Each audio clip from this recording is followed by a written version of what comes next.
Let's go.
This is The Underground World News Live.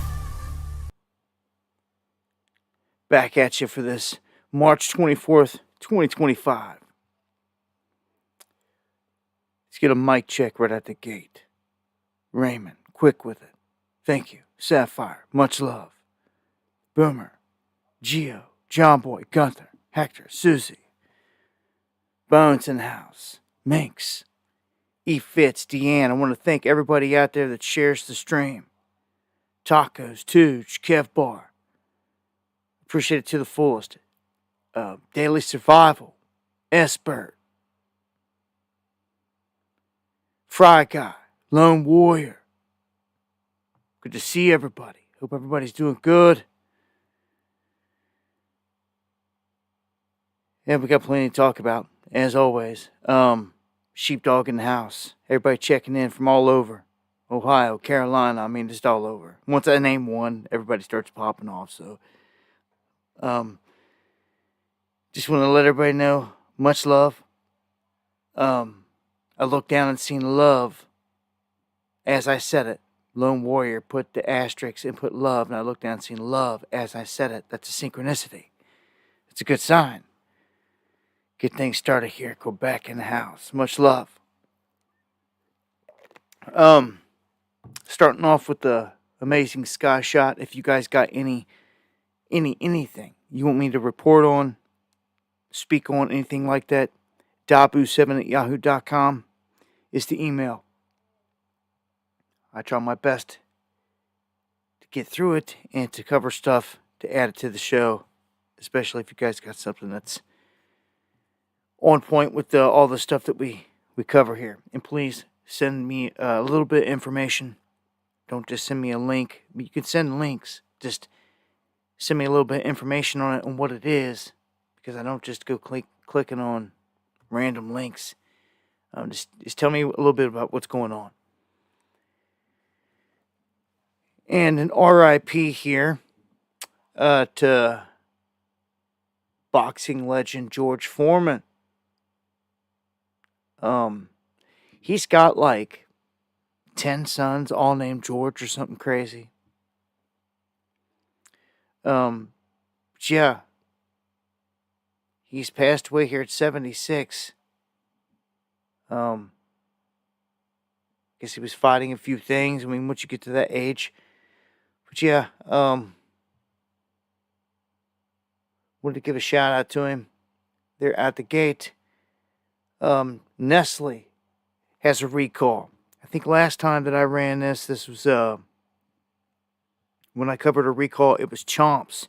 If I did not mention that on the last stream, there was a huge recall on Chomps where it has a bunch of debris in the Chomps and the beef sticks, which is ridiculous. I mean, we're finding all types of things: glass, metal, wood. So now, Nestle recalling frozen meals because of the presence of a wood-like material.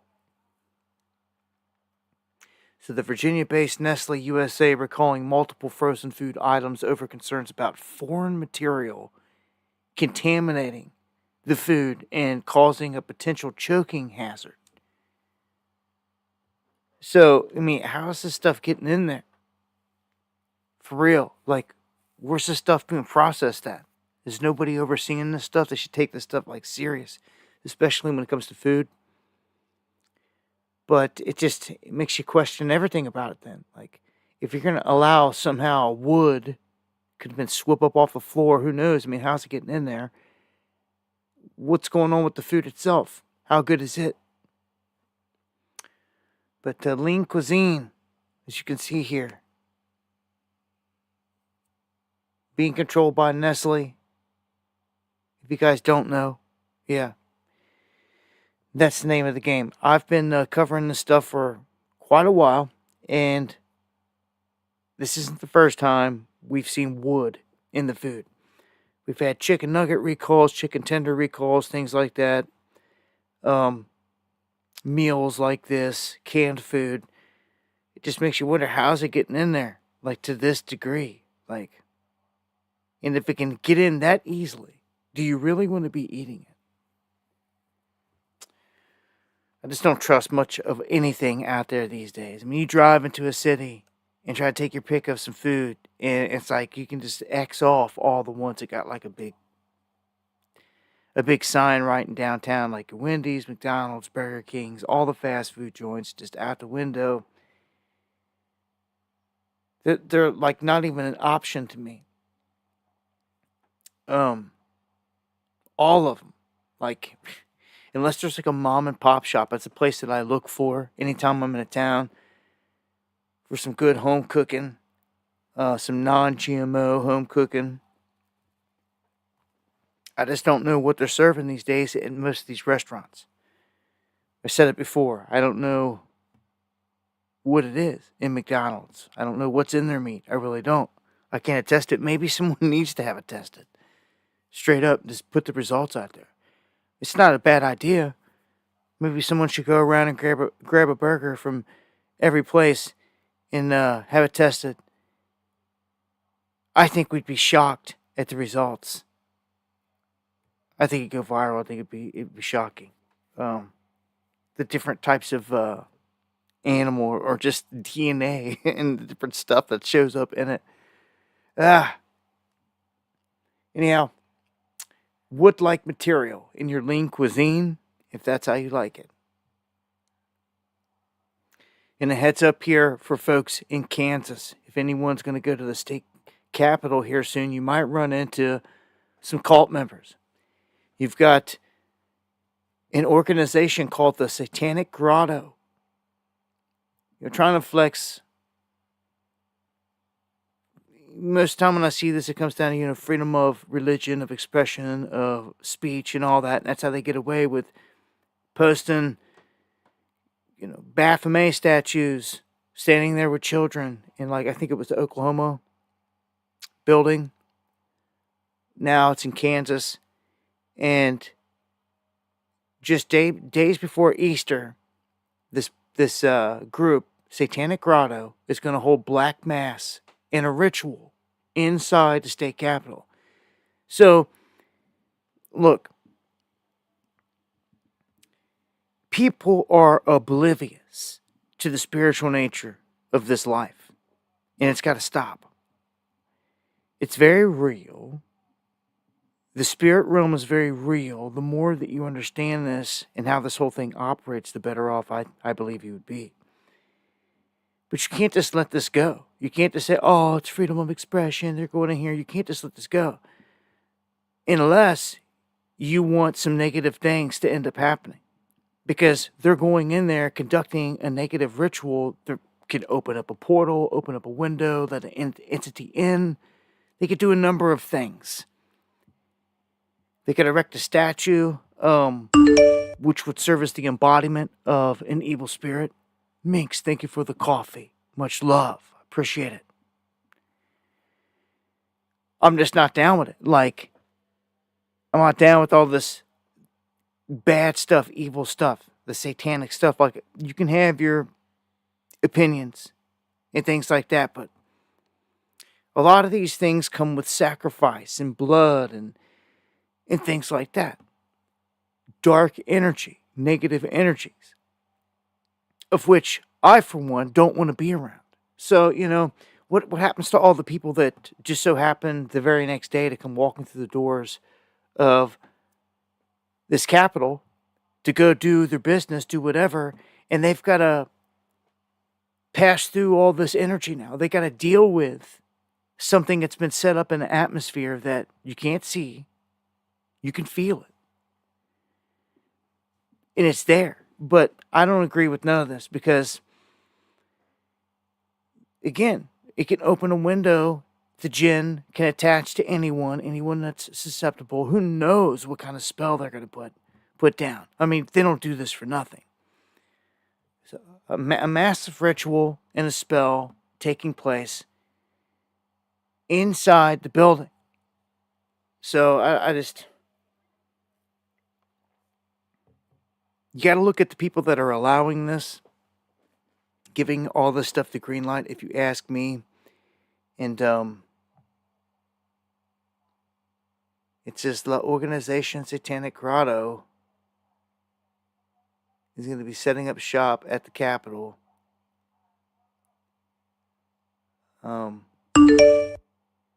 They were supposed to, I guess, have a thing with boundaries, but they ignored it. Boomer, thank you for the coffee. If you guys see something like this come to your neck of the woods, let me know. Your state capitol, maybe you can get up there, get a little bit of footage here. I didn't see this clip here. What he says here. It says Satanists are planning to hold a black mass at the Kansas state capitol. And thank you, Gino, for the coffees. Christ is King.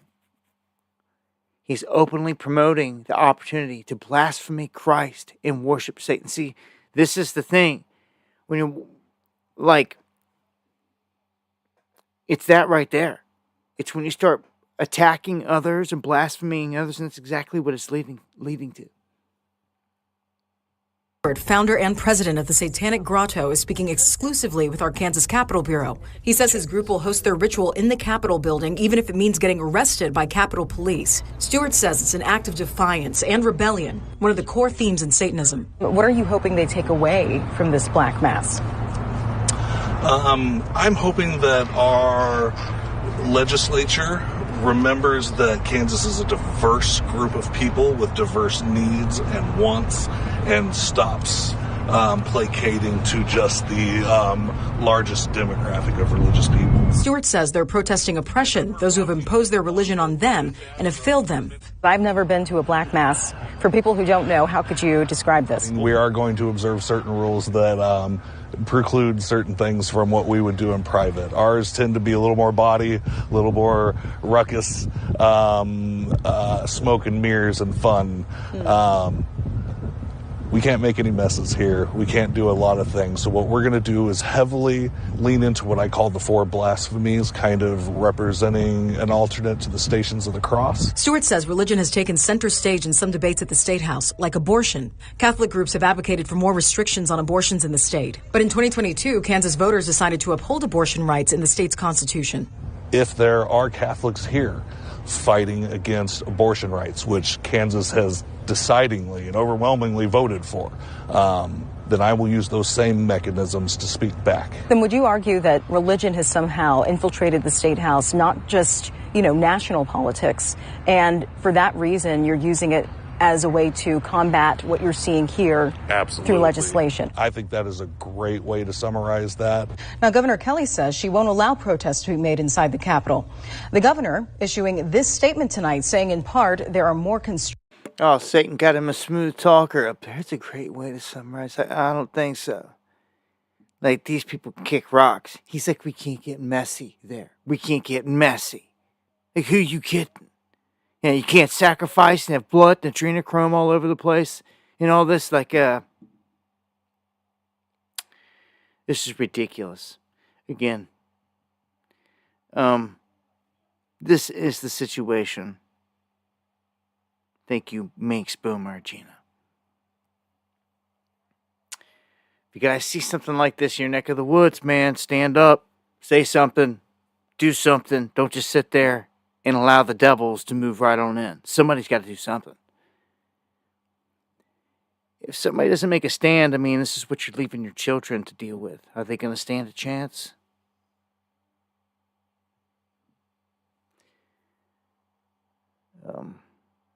All right, switch gears here and go into the wildfires. I put out a video on this, and like a lot of the other fires, we don't have a solid reasoning behind what's going on here. These fires are just popping up en masse all over the place throughout North Carolina and South Carolina. Several of them have grown very, very, very large, and they have not been contained whatsoever. So I'm going to play a clip here. The Jersey fire that was mentioned, it looks like they did get that out, or contained at least. But this series of fires stretches from Jersey all the way down to the Carolinas. We've talked about this before, and if you missed it, we have evidence, and I provided proof of Myrtle Beach and the surrounding areas planning to revitalize and turn into a smart city, so to speak. And then you had the wildfires ripping right through the same area and region. So it raised some eyebrows with everything that we've seen, Paradise, and all these other events at this point. They're stacking up with these fires, but the conditions out there right now, very dry. And it opens the door for, once you get a fire going, whether it's by weaponry or accident, it just keeps going. If you can control the wind, which we know they do, and it's a weapon, you can drive the fire. You can just keep pushing the fire, and keep pushing it, and pushing it, and pushing it. And you can push it in whatever direction that you want when you can control the winds. It's a mighty weapon to control the wind. It is. I'm telling you. And I don't know, man. I don't see this going away. I see this getting worse. As long as they can set things ablaze and they can burn out whoever they want to get out to get what they want, they're going to do it. Who's going to stop them? How are you going to stop them? How are you going to stop this? They got to stop the fire now at this point. It's getting crazy. So I'm going to play a clip here. This morning, the race to contain wildfires from New Jersey to the Carolinas is being hampered by dry conditions and strong winds. This has been going all the time, Overnight, a blaze burning at Table Rock State Park in South Carolina, growing to more than 1,000 acres. As crews tackle the tough terrain with critical water drops from the air. This is an unusually high fire season than we've had in quite a while. In neighboring North Carolina, 3 active wildfires are burning, triggering mandatory evacuations in the western part of the state. We called in multiple fire departments to come assist us. Officials warning residents living close to the flames to leave now or risk being trapped, even killed. Those fires hitting areas still recovering from Hurricane Helene 6 months ago. Farther up the East Coast in New Jersey, a wildfire that erupted Saturday in Wharton State Forest is now largely contained, but not before flames scorch more than 2,300 acres. And the fires aren't the only wild weather. In Mississippi, 2 possible tornadoes touching down on Sunday. This twister visible from the road in Rolling Fork. Back in South Carolina, with the wildfires not letting up, officials hope they'll get a little help from Mother Nature. Any type of moisture in this situation will be helpful to put the fire in a safe place. Now, the rain that we are seeing right now should definitely help with the firefight, but officials say that they're running into another challenge. All the debris and trees that fell during Hurricane Helene 6 months ago is actually fueling these flames. Did you hear that? All the debris from Hurricane Helene that's stacked up all over the place is fueling these fires. It's ravaging, going through the exact same areas. I haven't been down into that region yet. I haven't had a chance, but I would like to here in the next few weeks, next couple weeks. I'm going to try to make a pass down through this region just to see what all is going on. If I get any footage, any updates, any information, I definitely will, and I'll share it with you guys. As always, if you guys got anything, let me know. These fires are pretty big, and they're burning homes now. There's mandatory evacuations in everywhere downwind from this fire. Once they get to the size where they're at right now that you just seen, they got to bring in aircraft. They're trying to dump water and like stop it, but sometimes that's futile. Like they can stop a little section, but if it goes around it and like jumps a fire break, it's over. A lot of times what they're trained to do is dig out these fire lines, which are like roads. They'll bring a bulldozer in, they'll dig out, they'll knock every single thing down and clear it. And they'll try to make a break to where the fire can't go beyond that point. And they'll do it wherever. If you've got a massive fire, they'll set up shop, they'll bulldoze right through a property wherever to try to save it. But at the same time, I've watched fire services let properties burn down. Even my own. I guess you got to experience to really know. These guys are trained to try to encircle a certain point of a fire and to like cut it off, right? Very little of the crews, if any, have any water. They don't fight it with water. They come with their shovels and their picks and all that, and they'll create fire lines, like I just said. And they'll let the fire burn in a circle till it burns itself out. Okay, it's what they're trained to do. But if this is your property, and they've encircled it, they will sit there and they will watch the whole thing burn down. And they'll say that they got it contained. It's one of the sickest things to ever have happen to you. But yet they did it to us. After we fought it and we saved our property, we pretty much beat it. We left it to them thinking, oh, exhausted. You know, we'll hand it off to them. No, they let it burn down. So when I see these fires, I have mixed feelings about any of these crews trying to fight it, because I personally know that they've been trained in a messed up way. They're not going to try to save certain stuff. They're trained a certain way. They're going to go out and they're going to do it. And it's not going to be what you think. When forest services show up to fight a fire and they have no water and they just got shovels and this thing's blazing, you're like, you're not going to do anything with that. No. They're going to try to get out ahead of it and cut a fire line. And that's it. And if it jumps the fire line, it's run all the way back out, try to get ahead of it again, and do it all over again. Pretty crazy, though. I never thought that I would be fighting like an entire forest fire in my life, like where everything around you is fire.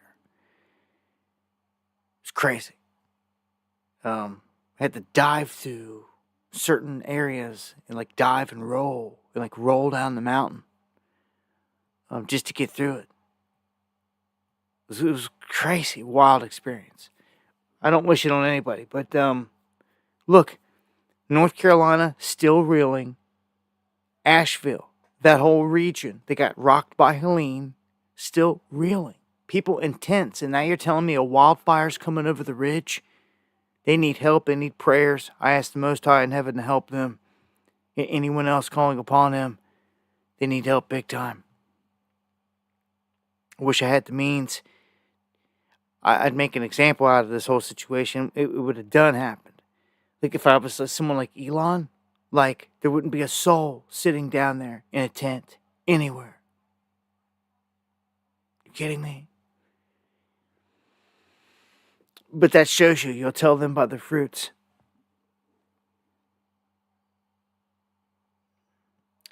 We got a verdict here on the Roundup weed killer situation. A Georgia jury now orders Bayer to pay $2 billion.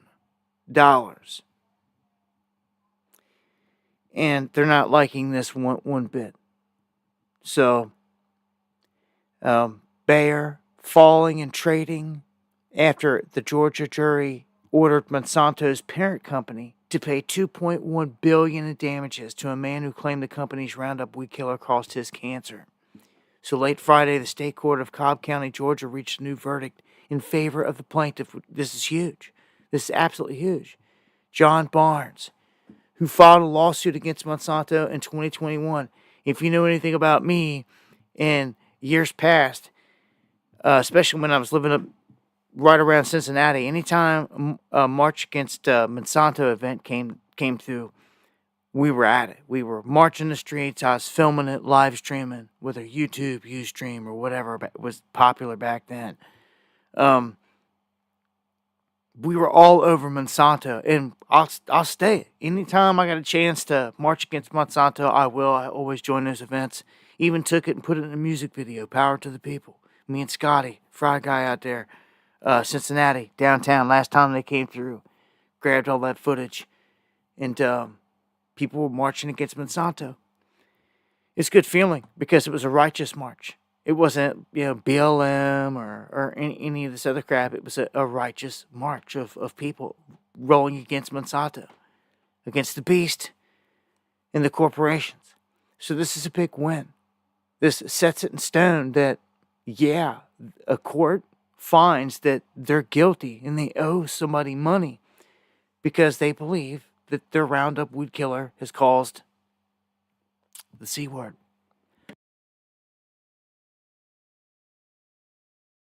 So,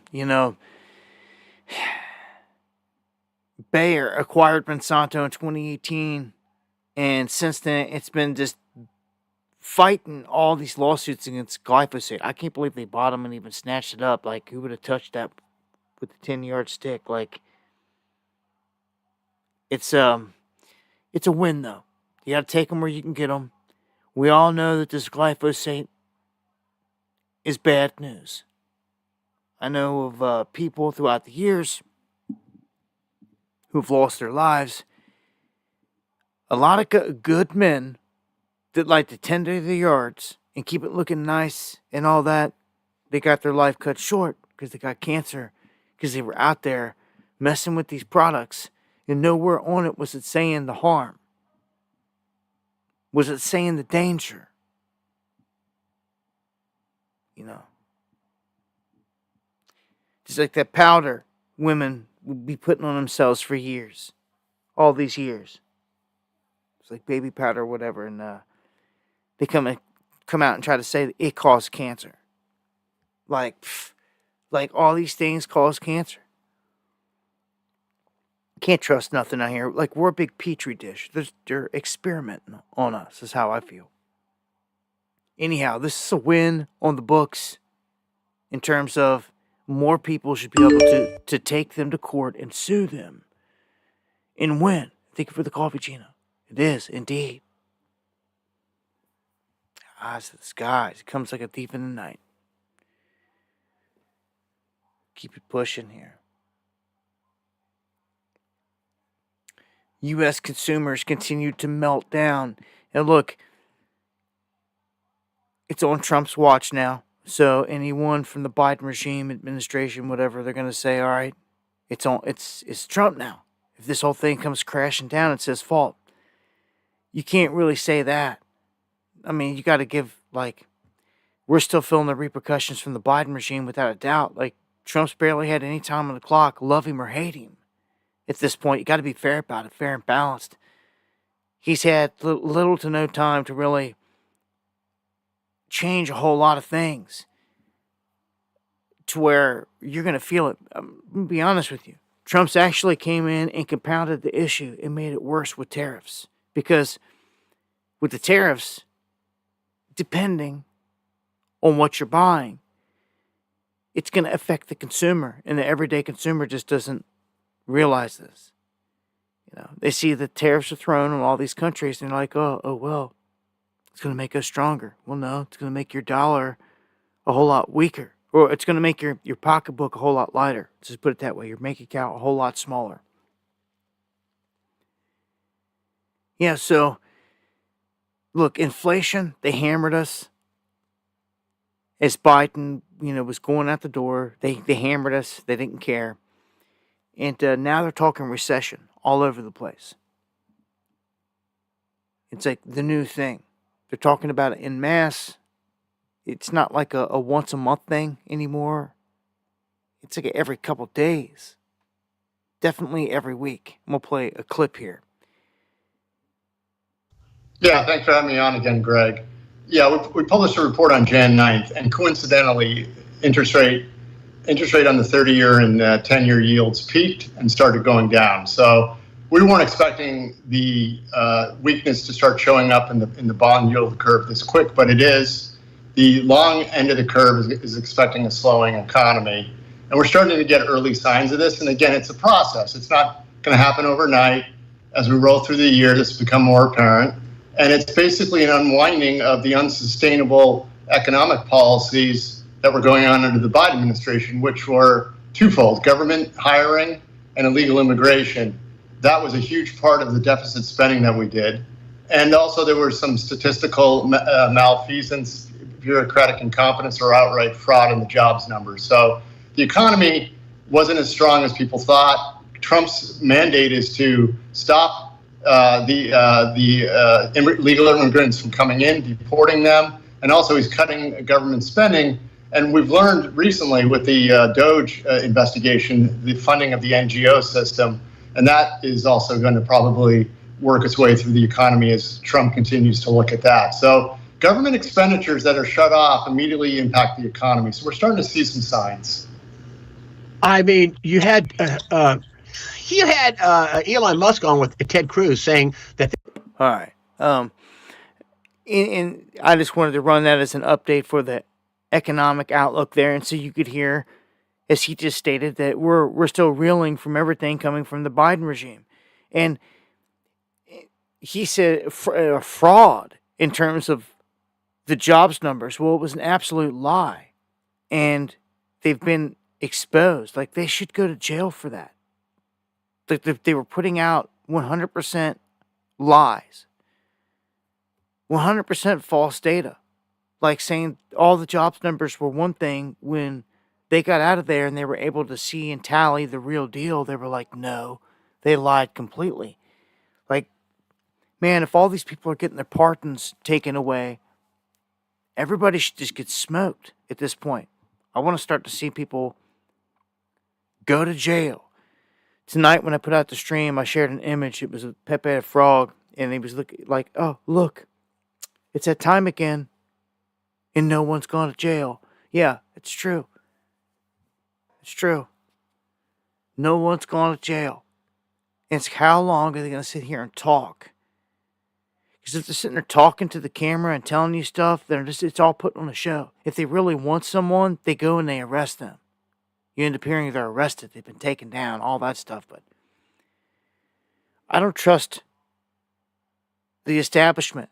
They've pulled a ruse here on a majority of the people, which is exactly what they wanted. Sevenfold, thank you for being a member at the Underground. Much love. All right, so this is an interesting one right here. 23andMe files for bankruptcy. The CEO resigns.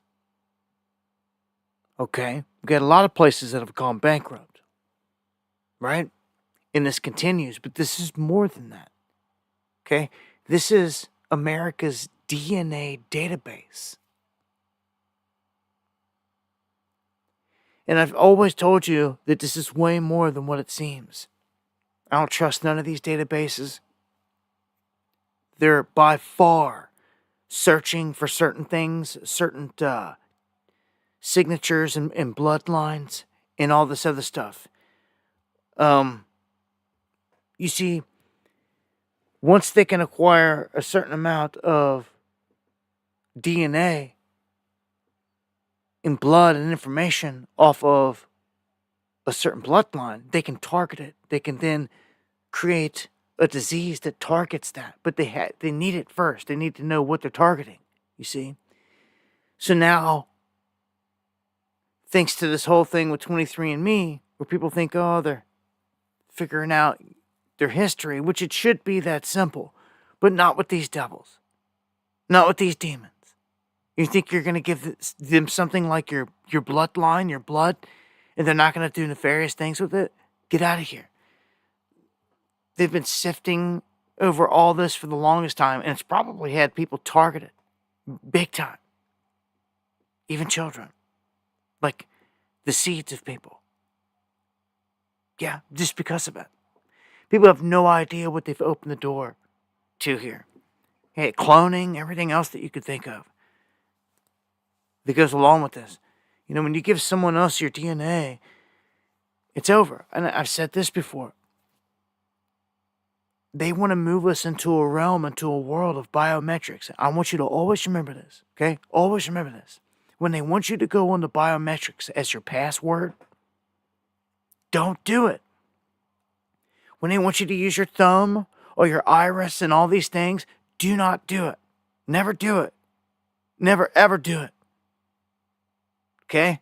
Because once you do it, you submit all your biometric data into the system. And the moment that it's hacked, you're done. You can never replace it. You can never change your thumbprint. You can never change your iris. You can never change those things. So you're literally done under that system. As soon as that happens, I would never, ever, ever use it. Just because of that right there alone. You can reset passwords and pass keys. There's pass phrases. There's options out there. Authenticators and things like that. But man, when you get into your biometric data, you can't reset it. So once somebody steals it and they have it, it's over. I mean, they could commit crimes, open up bank accounts, they probably do all kinds of crap.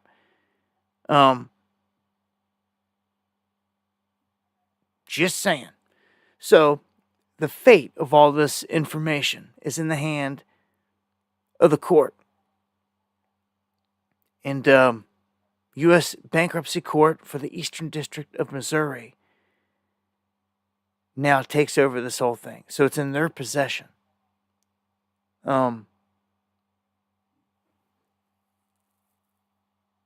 shares plunging. So yeah, that's what's up with that. I'll update if anything else happens. Let's move on to some other financial talk.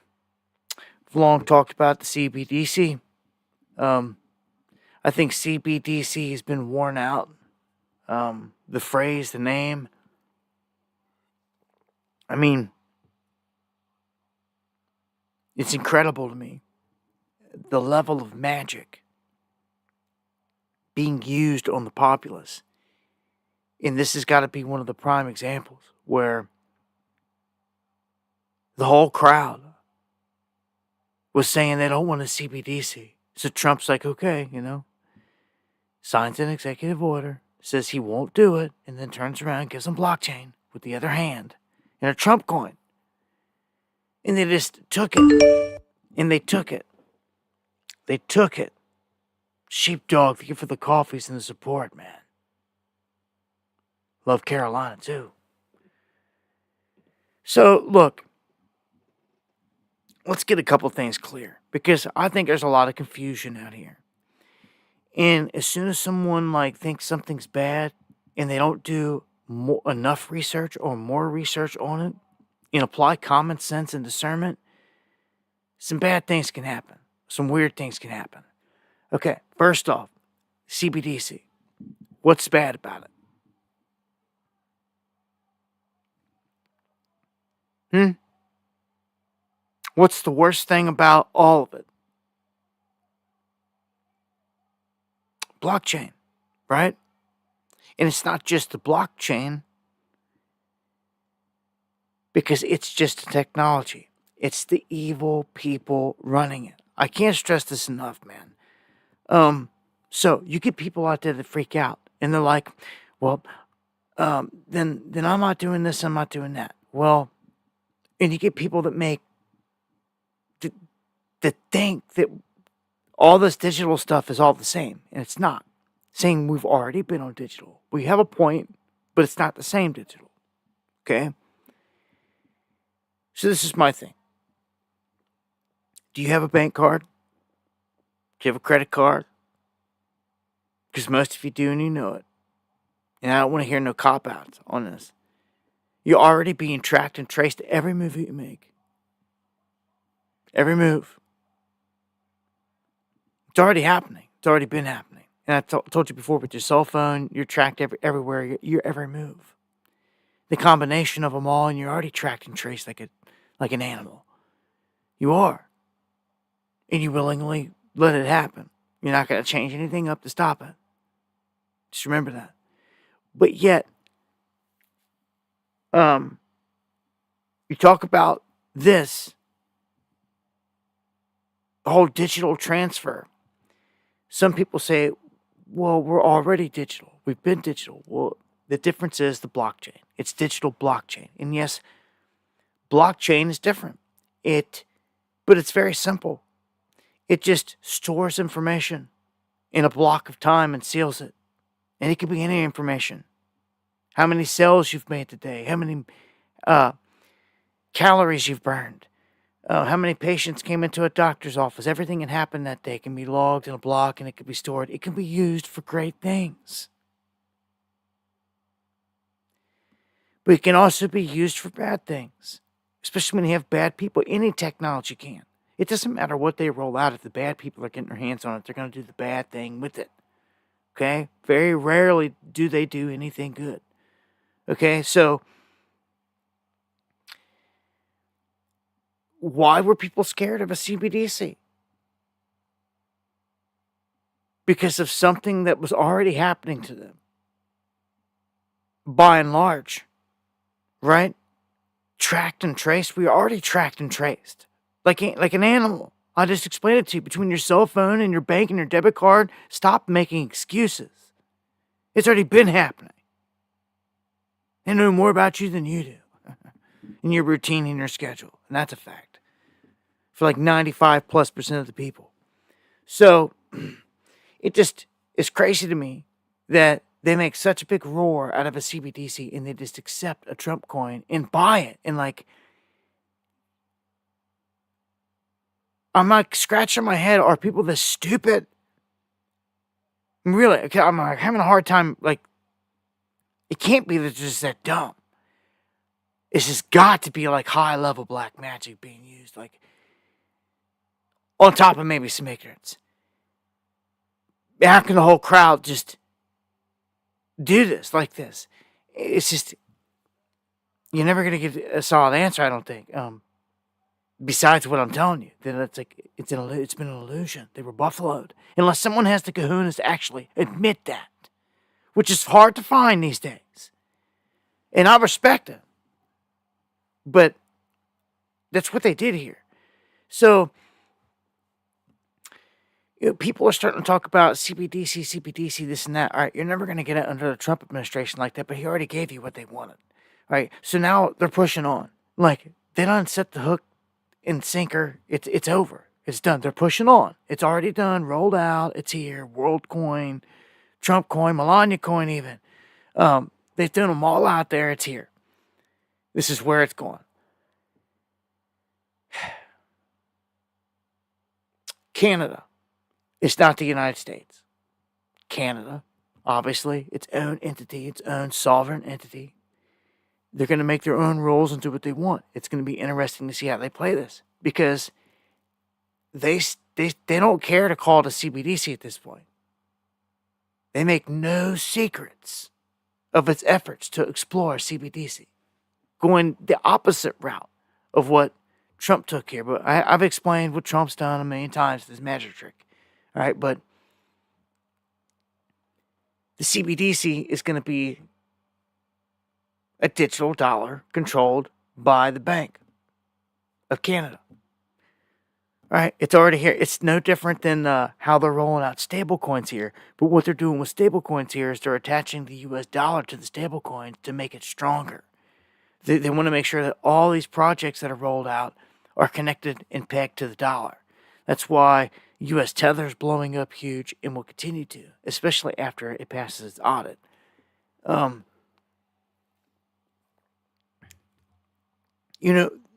There's this is the world we're walking into. I've warned about it forever. The Beast Blockchain Incorporated, when they can track every single thing by a main hub, and they can do that already. For the most part, I don't see what the difference is. Honestly, but blockchain just allows them to store information in a block.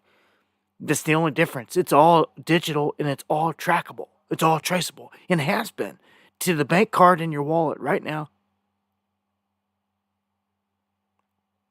Right now, it's all trackable and traceable. Where you spend it, all of it, every transaction. Is it not? Is it not?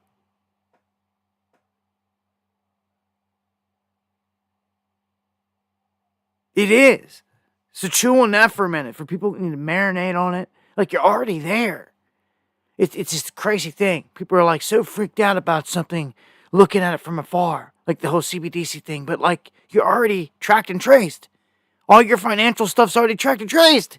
Like, I don't...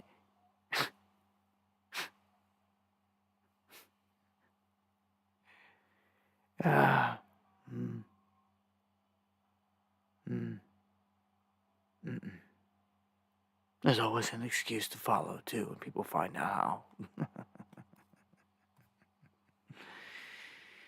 how. Look,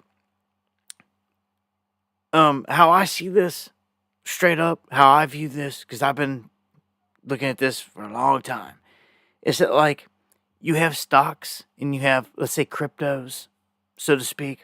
I don't see them as being any different at this point. They can both be tracked and traced. Everything that you do online, if you wanted to go buy a stock right now and you want to trade it, you have to sign up at a site that wants all your information, all your tax information, all the stuff, and you have to pay taxes on anything that you make and all that, right? Right? That's what you're going to have to do with any stock. Same thing with crypto. It's no different. It's zero different. Zero different. It's all capital gains in the end. That's all it is. And they're going to tax you on it the same way. Or if you want to do long-term gains. I guess there are some new differences, though. That some of these things are tax-free, which is crazy. I've never lived in a time where I could report to you that taxes on precious metals, gold and silver, and American-made crypto projects are gone. They don't exist. I've never been able to say that, and it's just like it's a pretty crazy time. There is opportunity there. I'm telling you, for anyone that likes to sell anything tax-free, especially the gold and the silver. It's about to make its move. Gold and silver is about to make its move. Silver, as I've always said, is like my biggest hedge. It always has been. It's the biggest thing. It's been under the lid for so long. It gets up to that 30, 33 zone, and they've kept it there. They always keep it there. Once it busts out of there, it's going to run up to 100. I hope if you get a chance to come across any silver, I would snatch it up.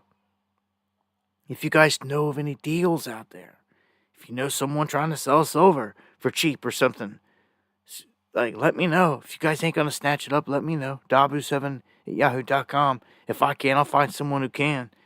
I got guys that smelt and do all this other stuff, so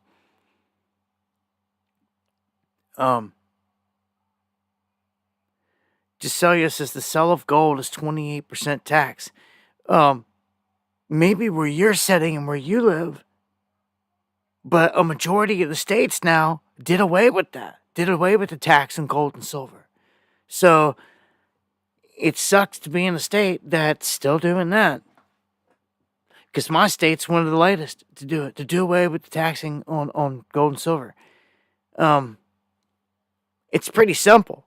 There's just no taxes on the investment at this point.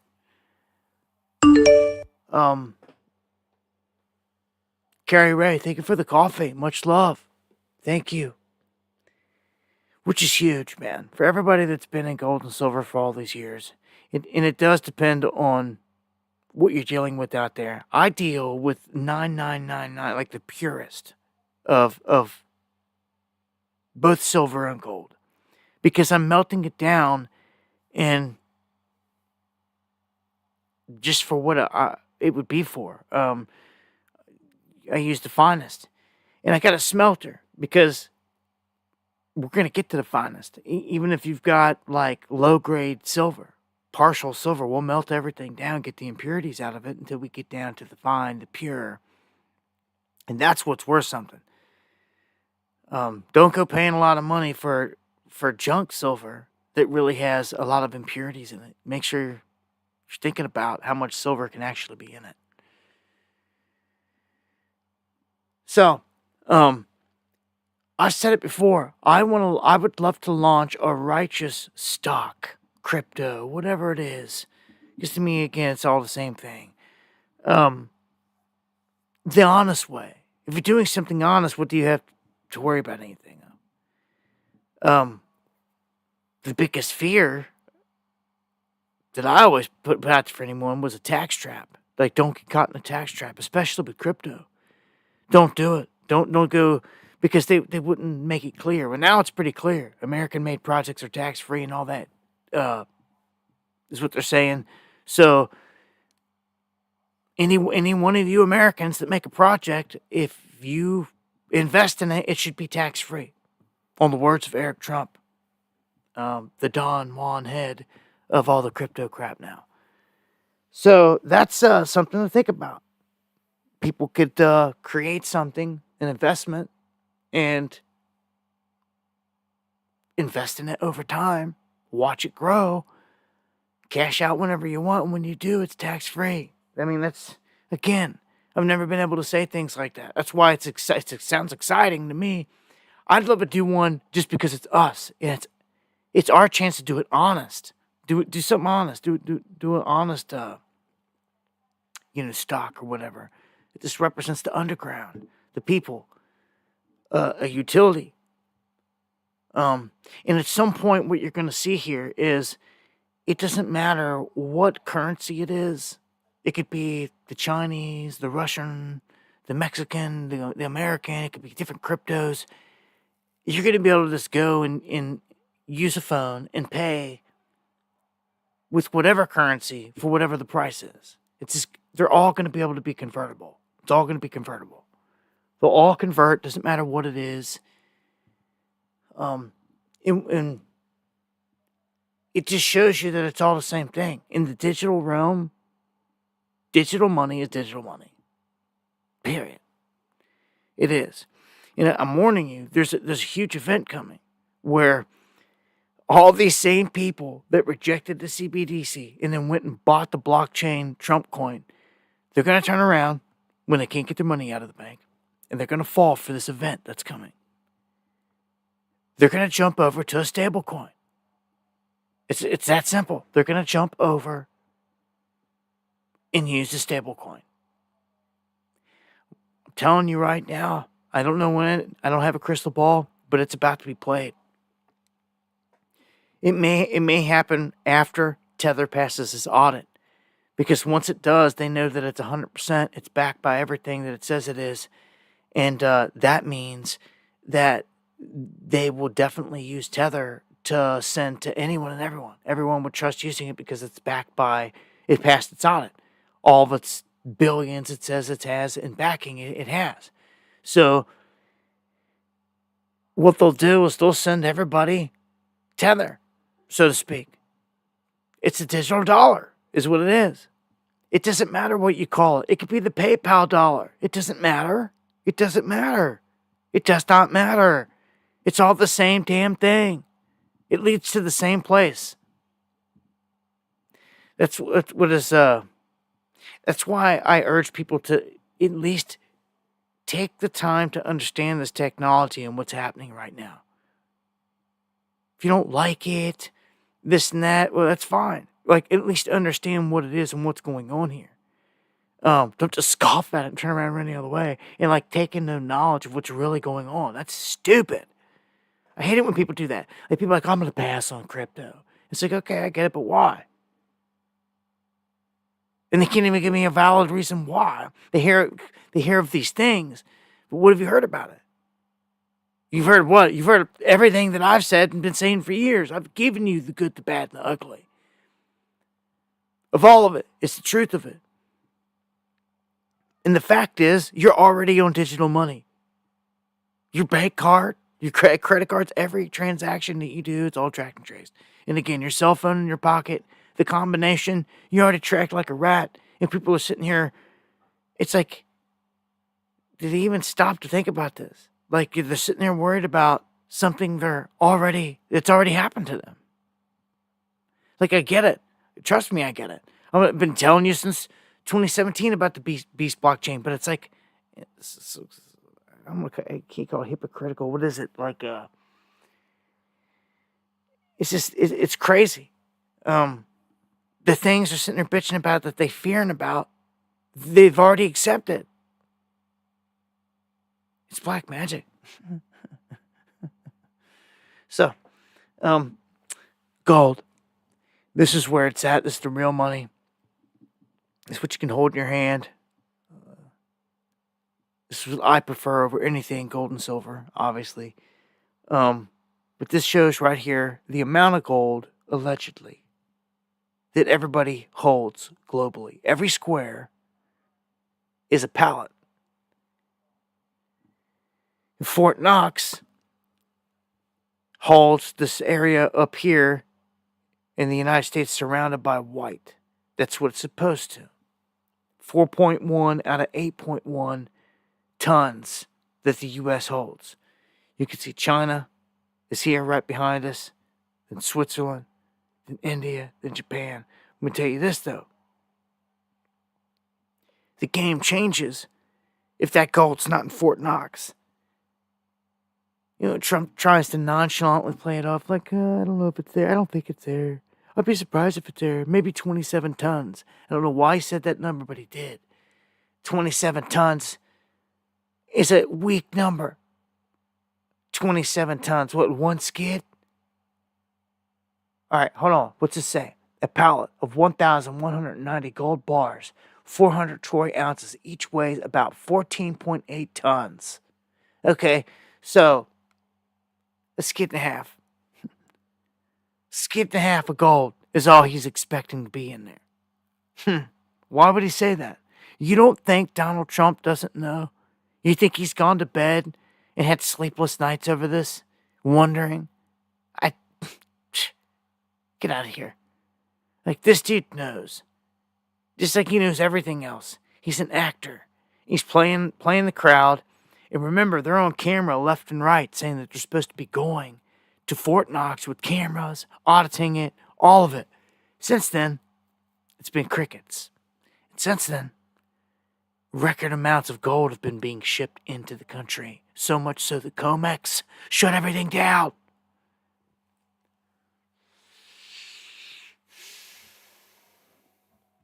Something's happening. I'm not so sure that the lemmings are saying that Jamie Dimon and Warren Buffett are sitting in huge piles of cash on the sidelines.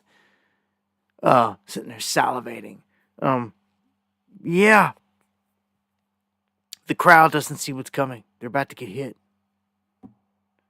Financial 9/11's incoming.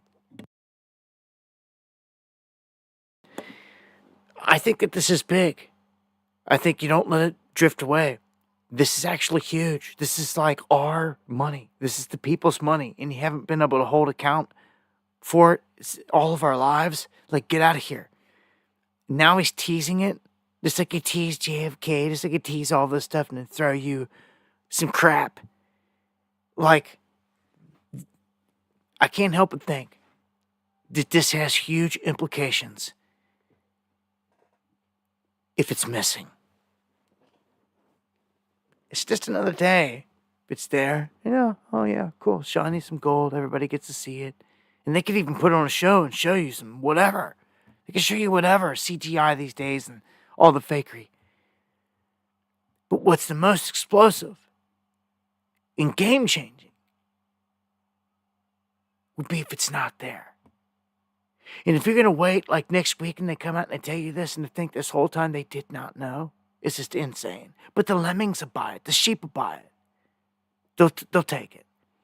I'm about sick of these people that support Trump that won't call him out where he needs to be called out. It's about to hit the fan. It's about to hit the fan. I can't take it no more. About to completely separate away from certain individuals out there that do nothing but keep on pumping this Trump train. And I keep thinking, why are they doing it? Like, why are they doing this? Are they scared? Are they pandering? Fishing for a pardon? For something? I don't know what's going on here. With some of these characters, some of these cats that I thought were honest cats that are on this Trump train, you won't hear me say a word about it anymore, especially give them props, because they show me they're a sellout. They're a sellout. It seems to me that they've been using the crowd to sell product to, which is disgusting. It's no different than Alex Jones and any of the rest of them. Just using the movement to get rich off of. Live lavish. That's all it's about. That's all it's about. It's sick. They ain't a patriot. That's garbage. It's a fraud.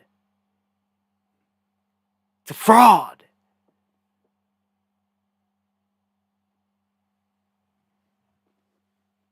Man, I'm about sick of it. What a real cat's at out there. Yeah, I know a lot of the real ones move in the shadows. They don't even touch these interwebs anymore because it's just the man out here watching, huh? Who? There's a lot of them. But a couple stand out pretty boldly. Anyone that's out there, just go check someone's timeline. If you suspect that someone's guilty of it, just go check their timeline. Someone's still pumping Trump every day and all this stuff, and like, yeah, man. I don't know. I've been around a long time. I know how these characters work, and I know how events work, and I know how when you're in the club, when these cats are in the club over there, and like the AJ Club and Circle, there's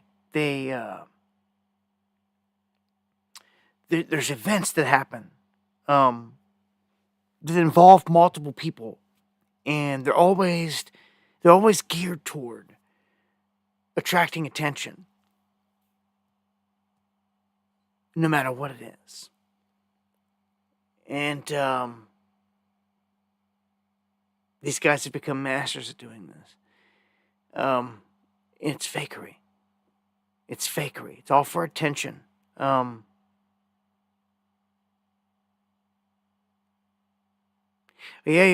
Uncommon. And much love. Thank you for that.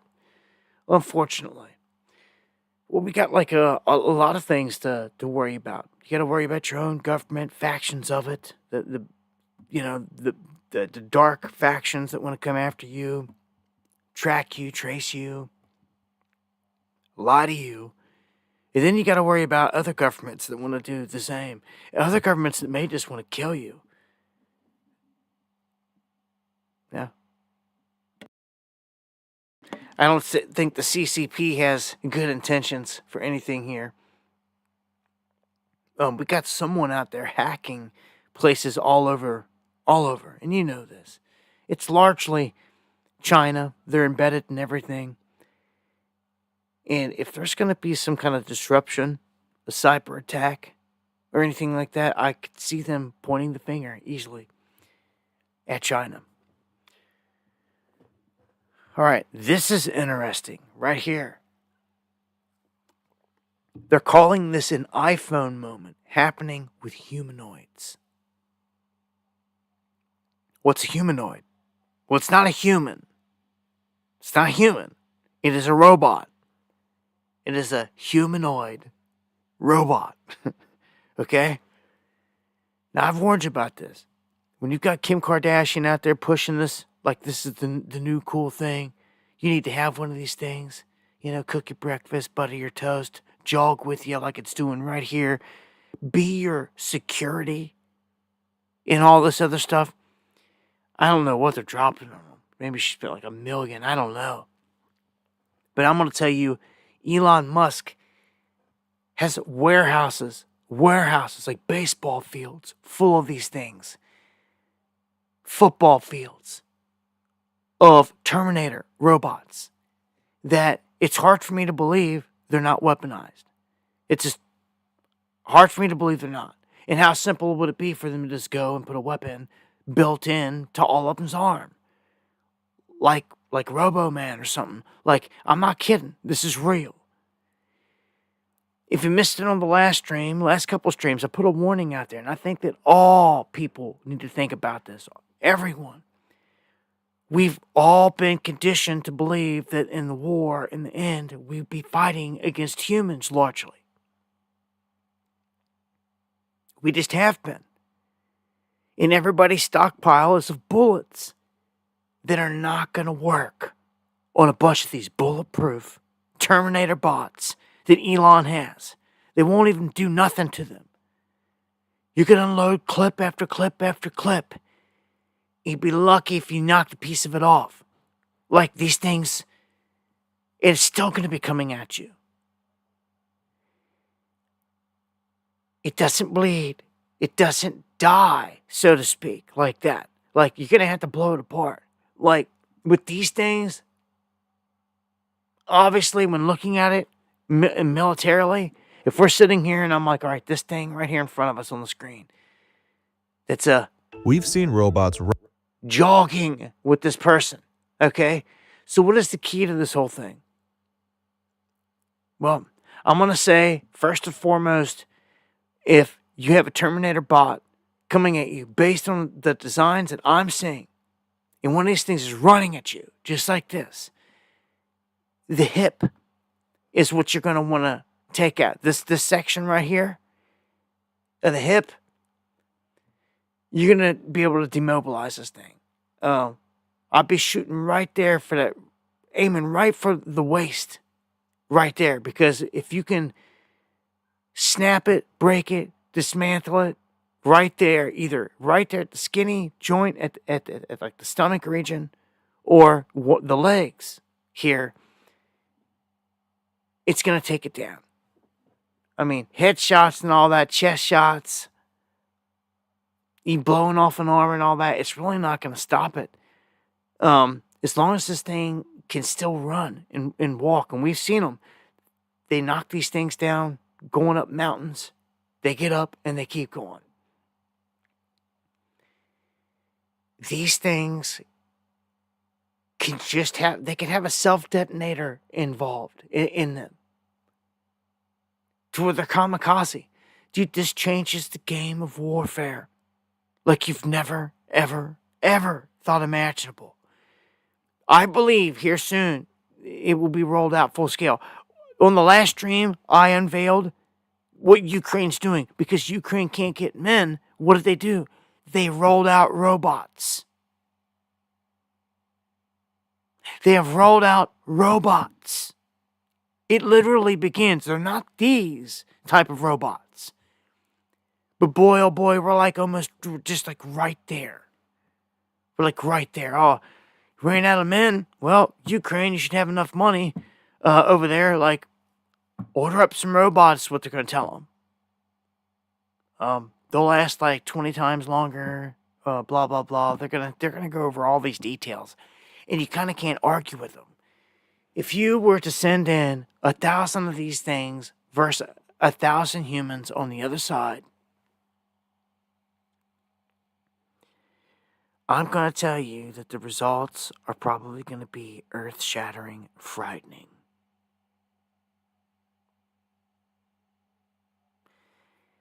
I say 10 of these robots versus 100 men.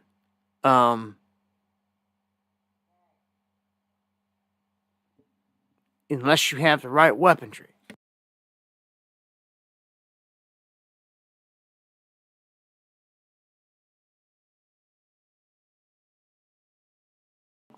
I don't know. This is just like drones. You better have a plan for robots. You better have a plan for the drones. They're both going to be working through the same beast. AI. Same artificial intelligence is going to be watching from the air and from the ground through the eyes of every single one of these.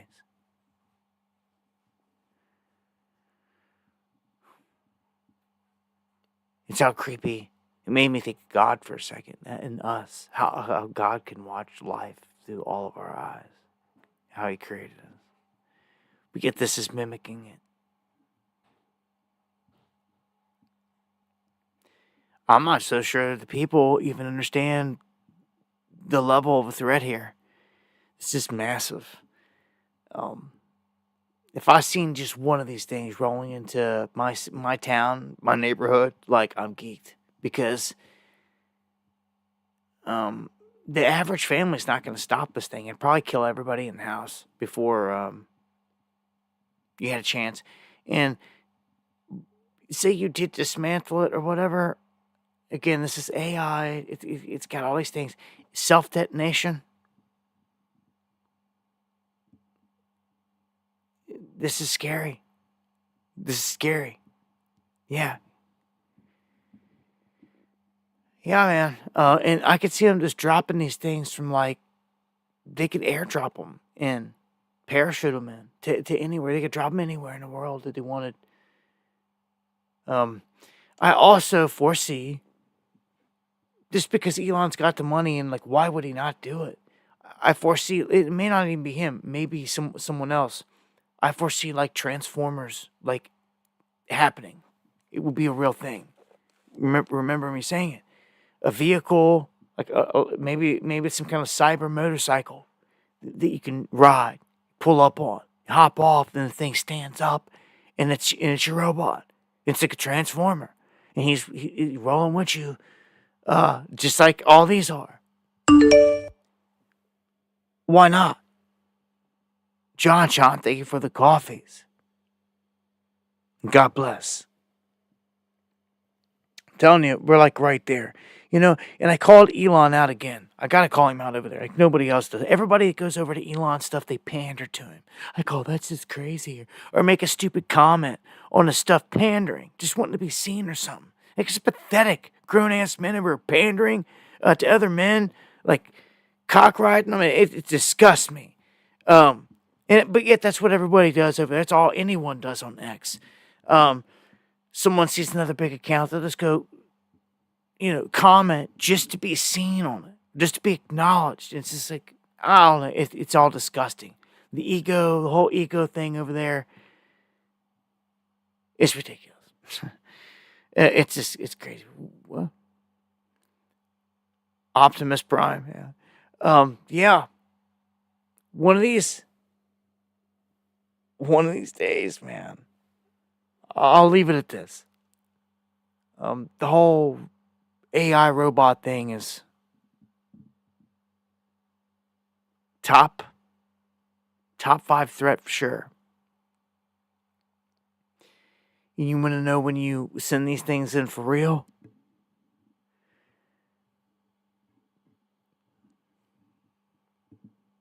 Oh no.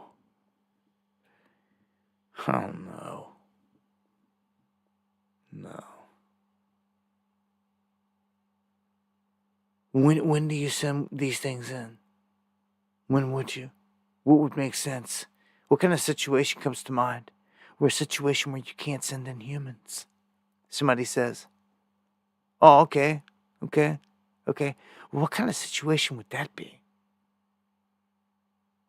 Nuclear radiation fallout? Or a deadly disease?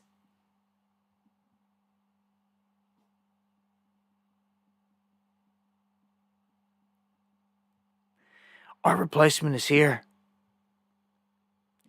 This is the scariest crap ever. And that's what this whole article's saying. An iPhone moment is happening with humanoids. They're here, taking over everything. And they show that in this factory, these helix system that allows its robots to complete complex tasks from these robots are doing anything and everything that you can even ever think of. Complex tasks from all around the house. Doing all types of stuff. From packing your lunch to just the way that you like it and getting it done. Cleaning the whole house. Doing everything. Doing absolutely everything. I'm telling you, when you see Kardashian and the demons out there promoting this stuff, it's just a matter of time before, they've just got to get this to where they want people, where people want it bad enough and it's affordable. Affordability is the key thing here. If they want this in every home and they want them out there everywhere, well, they have to make it feasible for the masses. But what masses? Like, in a way, this is our replacement. I'm telling you. It's scary. All right, let's go on to Mr. Baphomet, Elon Musk. He's got all this attention on him right now, all these attacks going down. It's what they call Tesla takedowns. Now, I've covered this. I warned about this. I told you it was going to go down throughout the weekend and continue on. Well, Mardi Gras was apparently a spot where people got a little surprised. They were going through Mardi Gras and the parades, and the Cybertrucks were getting attacked left and right. They said that the crowd turned aggressive, hateful, violent. And I showed you one of the clips last time here, where a guy just comes out.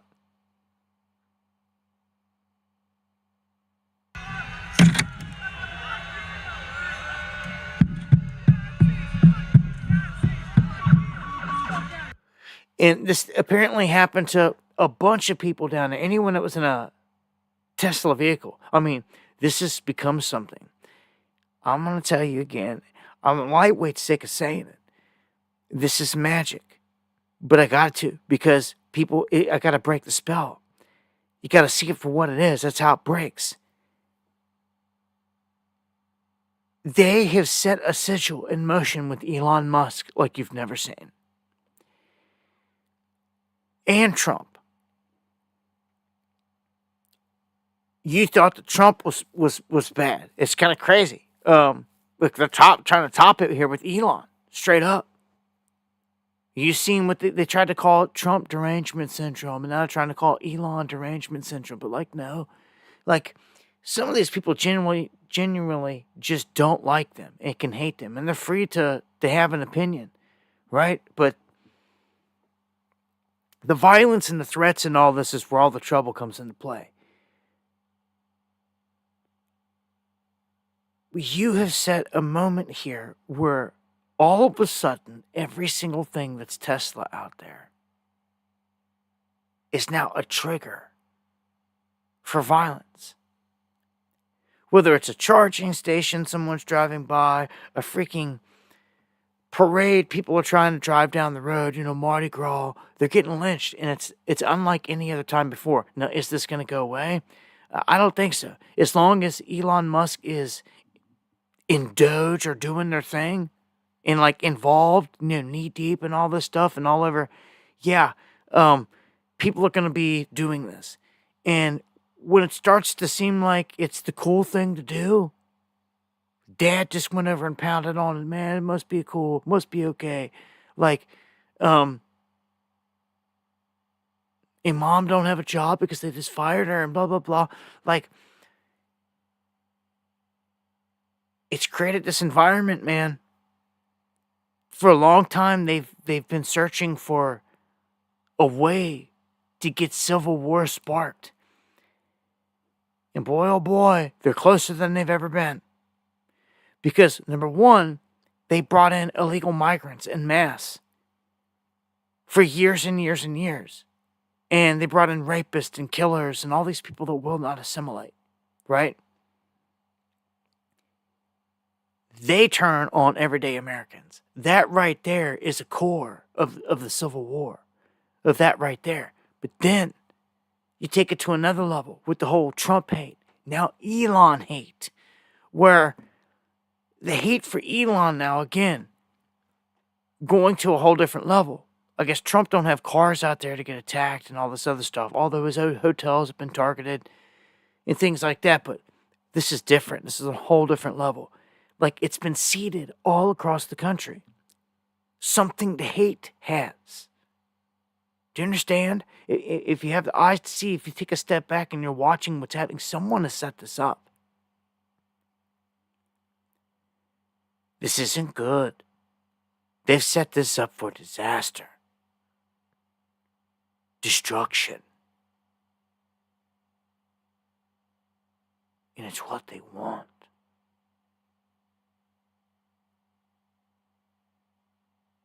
He's here. It has begun. And there's no turning back now. So, let me get to what are the main headlines? Domestic terrorism strikes at the Tesla dealership in the far left Austin, Texas area. Now, I never knew. I don't keep up with every city, so I don't know it's far left or far right label. But always thought Alex Jones and all them goons were from Austin. What are you doing in the far left? Is that right? Anyhow, left or right, wings of the same bird. I never paid attention to that growing up or any city that I traveled to, if it was a left or a right city or anything like that. No, it wasn't like that. It's just a city, It's sad these days that everything is politicized. And I guess in some ways it's true, though. If their leadership is hard left-leaning and got the whole place DEI and got Trinde Aragua in the streets running around, then I guess there's problems. You got to see it for what it is. You can't be having murderers and rapists and killers just running around. And when they're trying to show up to arrest them, you don't want to give them up out of the jail. What is this, high school now? It's pathetic. You're putting people's lives at risk. And, I think those people need to be taken down. Like they said, if a mayor or someone doesn't... If you want to sit there and hold rapists and killers and all this in your jail and let them back out in the street and you will not hand them over to be deported, you are complicit. You are part of the problem. And I'd make an example out of it. I'd have did it. They keep saying they're going to do it. Well, you better do it. What they're doing in the meantime is they're labeling everyday Americans as domestic terrorists. And see, it's gotten to the point that, like, even if you don't agree with Trump, all of a sudden they're throwing you in the other basket. So I could disagree with Trump tonight on a plethora of things, and he'd just throw me into the far left basket, which is the farthest thing from the truth. And this is becoming like totalitarian. It really is, like dictator-like. Remember, Trump swept this whole thing, took all the sectors of government in his power. He's got, like, such a grip of power in this country right now that, like, it's never been seen before. And thank you, Quantum. Much love right back at you. Thank you for the super chat. So, this is the latest. I told you they were going to target these places. I mean, what more can you do when you have been smearing feces on cars, shooting up dealerships, shooting them up? I mean, what's the next step above shooting them up? Well, you got to start putting bombs up in places, incendiary devices, if you will, which is what has just happened. The bomb squad responding in Austin, saying that the dealership there, just after 8 a.m., had reported that there were devices there, or an anonymous caller claimed that there were bombs placed inside the building. So this is located on U.S. Highway 183 in Austin. The police were able to gather all the devices which were designed to inflict large-scale damage. No suspects have been identified or any arrests. So I'm going to tell you now, if there's one they're going to go after here now on terrorism, domestic terrorism charges, it's going to be on stuff like this. And they'll take down one with the patsy just to make it stick. That way they got one on the books to stick. They'll drug him up, James Holmes him, throw him in a cell, throw away the key. And they'll have a case on record, and then they'll go after whoever. Like, look, and they'll use it as an example. But, look, setting bombs up now, incendiary devices at these places, boy, this is taking it to a new level. This is taking it to a new level, man. Straight up, man. Now bombs are being, and stuff like that being planted, man.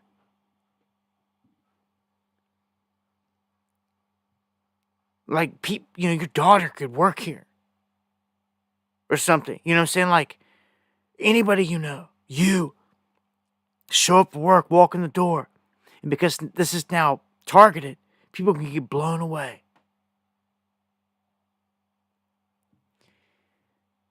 I mean, this is just getting started, I feel. Crazy enough, but yeah, man. Tesla being targeted here on many different levels. I don't think it's going to go away. I think it's just going to snowball. I think that this is what they want. This is like the new BLM. This is like the new thing. And when, again, people see others venting their frustration and getting away with it, they're jumping in on it. I'm seeing a lot of that. I'm seeing it's spreading. So, you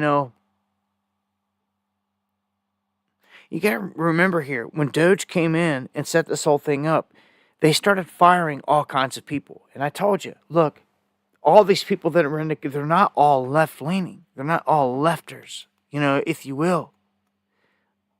Some are like career people that are more right-leaning conservatives that voted for Trump even, en masse. Those people lost their jobs big time, left and right. And they're sitting there like, I voted for this? Like, I voted for this? Like, I bought a Tesla, I'm supporting this? I can't even pay for the Tesla now because I don't have a job because Elon fired me? I'm seeing those types of stories. And it's like, wow, like, a lot of people affected when all these places are getting wiped out, He comes in here and wipes out this, wipes out that. And people are like, good, good, good, blah, blah, blah. Taking out Department of Education, this and that. People are like, good, blah, blah, blah.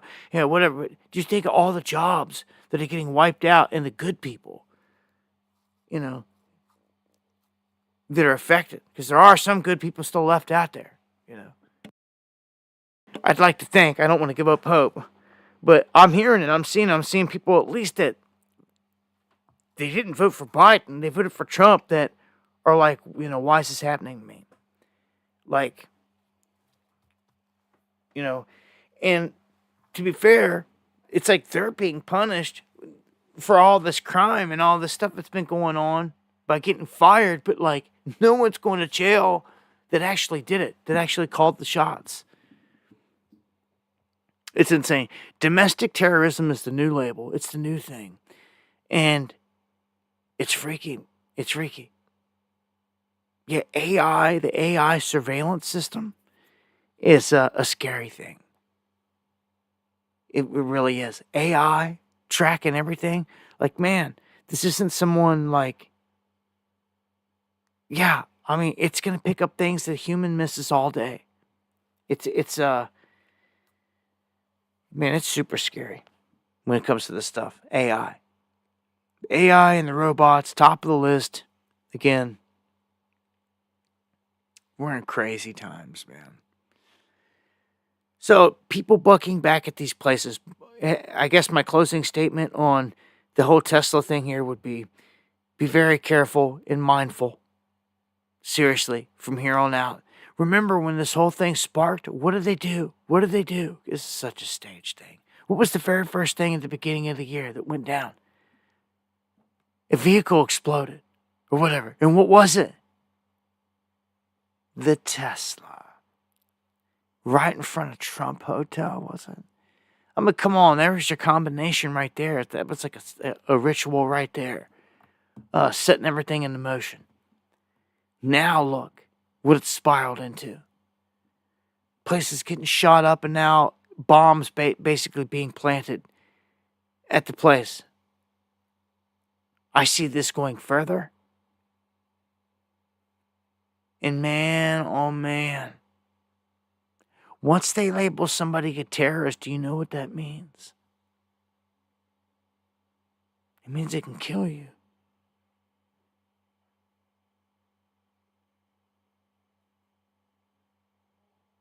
I don't want to see them murdering our people that are out there protesting.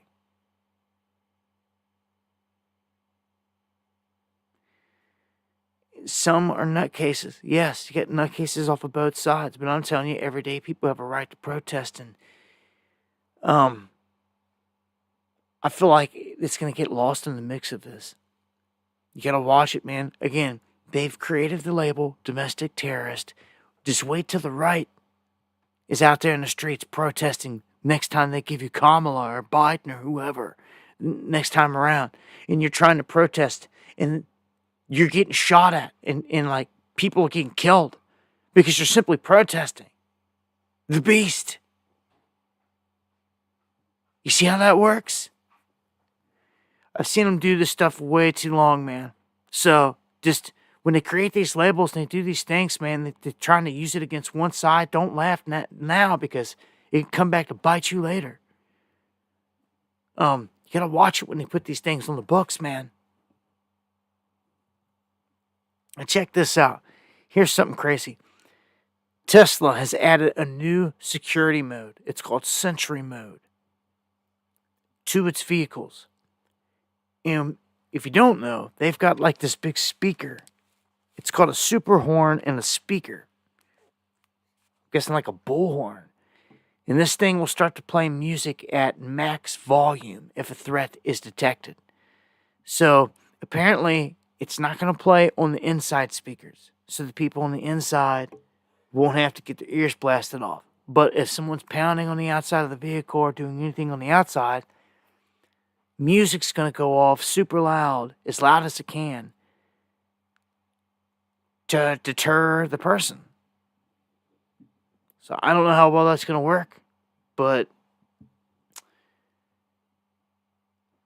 unless it's got like, unless you're going to play some kind of disabling, crippling noise.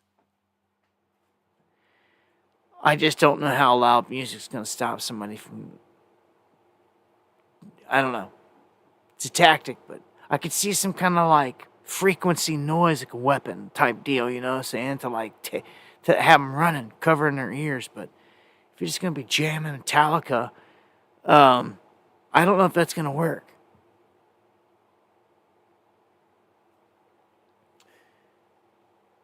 Okay, so check this out. They're tracking it. Well, I told you earlier, they're tracking everybody like a rat. Look at this. Inorganic GPS data. And they can gather this. They gather it all up. They know who everybody is. Everywhere, everyone's going. GPS data reveals that Bernie Sanders and AOC, their whole big anti-oligarchy rally, is full of what they call serial protesters. That's right. So it wasn't grassroots, and it never is. 34,000 people out in Denver, the largest political rally since 2008. They said the message is clear. Well, when you look into this, in the data that they track, they say that there were 20,000 devices. Still a large crowd, but not even close to the 30 that was quoted in the Denver newspaper. So Denver tried to say it was over 30,000. Burning in 34. There was 20,000 devices there. They say 84% of the devices present had attended 9 or more Kamala Harris rallies. Antifa, BLM, pro-Hamas, pro-Palestinian. 31% had attended over 20. So, these are clearly all the same people used again and again and again and paid. Just as we've shown. And they're all shipped to all these areas is what it shows. Again and again and again. They're just being shipped around. So they got to be staying in hotels and all this stuff. And I've showed you this, man. This goes all the way back to Ferguson freaking years and years and years ago, man. We caught them cutting checks to the protesters and also holding these little places where they were training them. So it's the same people getting bussed in and bussed out to all these different places. It's not surprising to me, but the fact that they're tracking them like animals, again, shows it. It proves that's where we're getting our data. Every day people getting tracked like animals, man. It's happening to everybody. If you got a cell phone, all of it. It's happening to me. I got a cell phone. It happens to me. There's no way that you can avoid it unless you want to do away with the cell phone. Go live like a caveman. I don't understand it.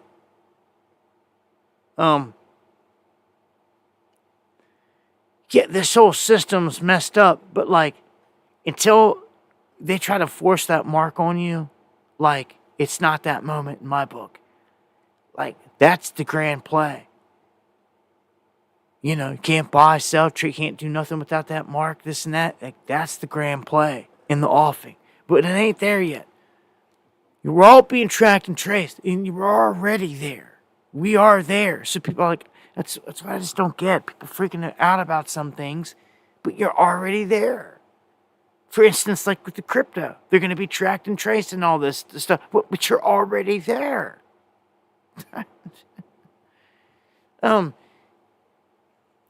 People better get right spiritually, though, I guess. That's the main thing from here.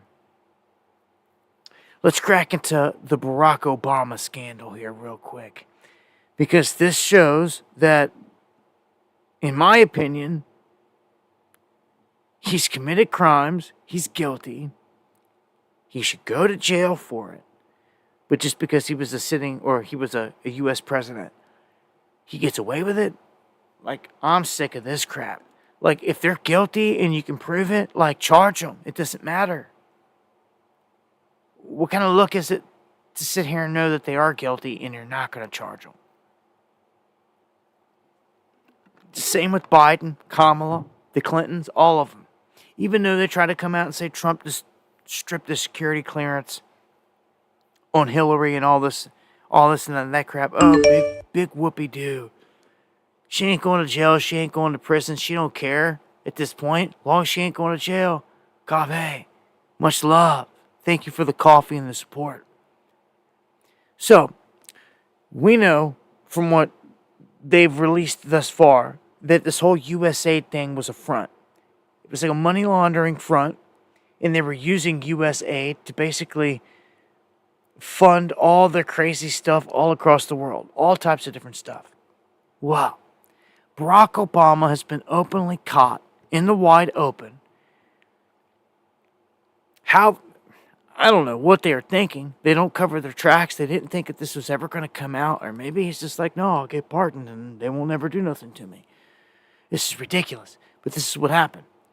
They set up the whole thing while he was in office to take USAID money and to act like they're sending it to places like Pakistan for aid, when in reality it gets used for funding chaos and riots in the streets, rent-a-mobs, as it's saying here, rent-a-riots.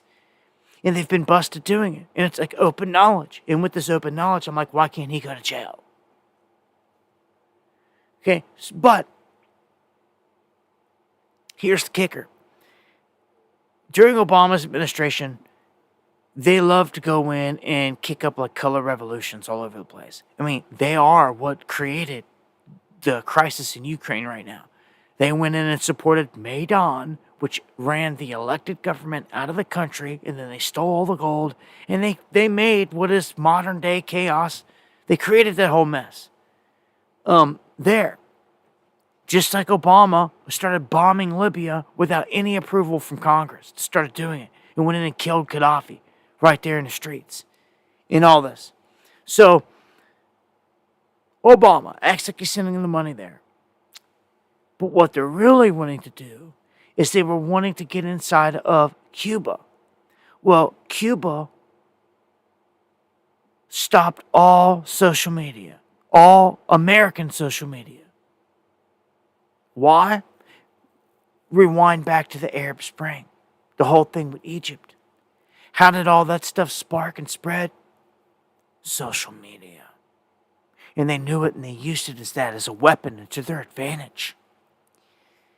So, Cuba said, we're going to learn from that and we're not going to have it happen to us. And we're not allowing Twitter in Cuba. And they wouldn't allow them there.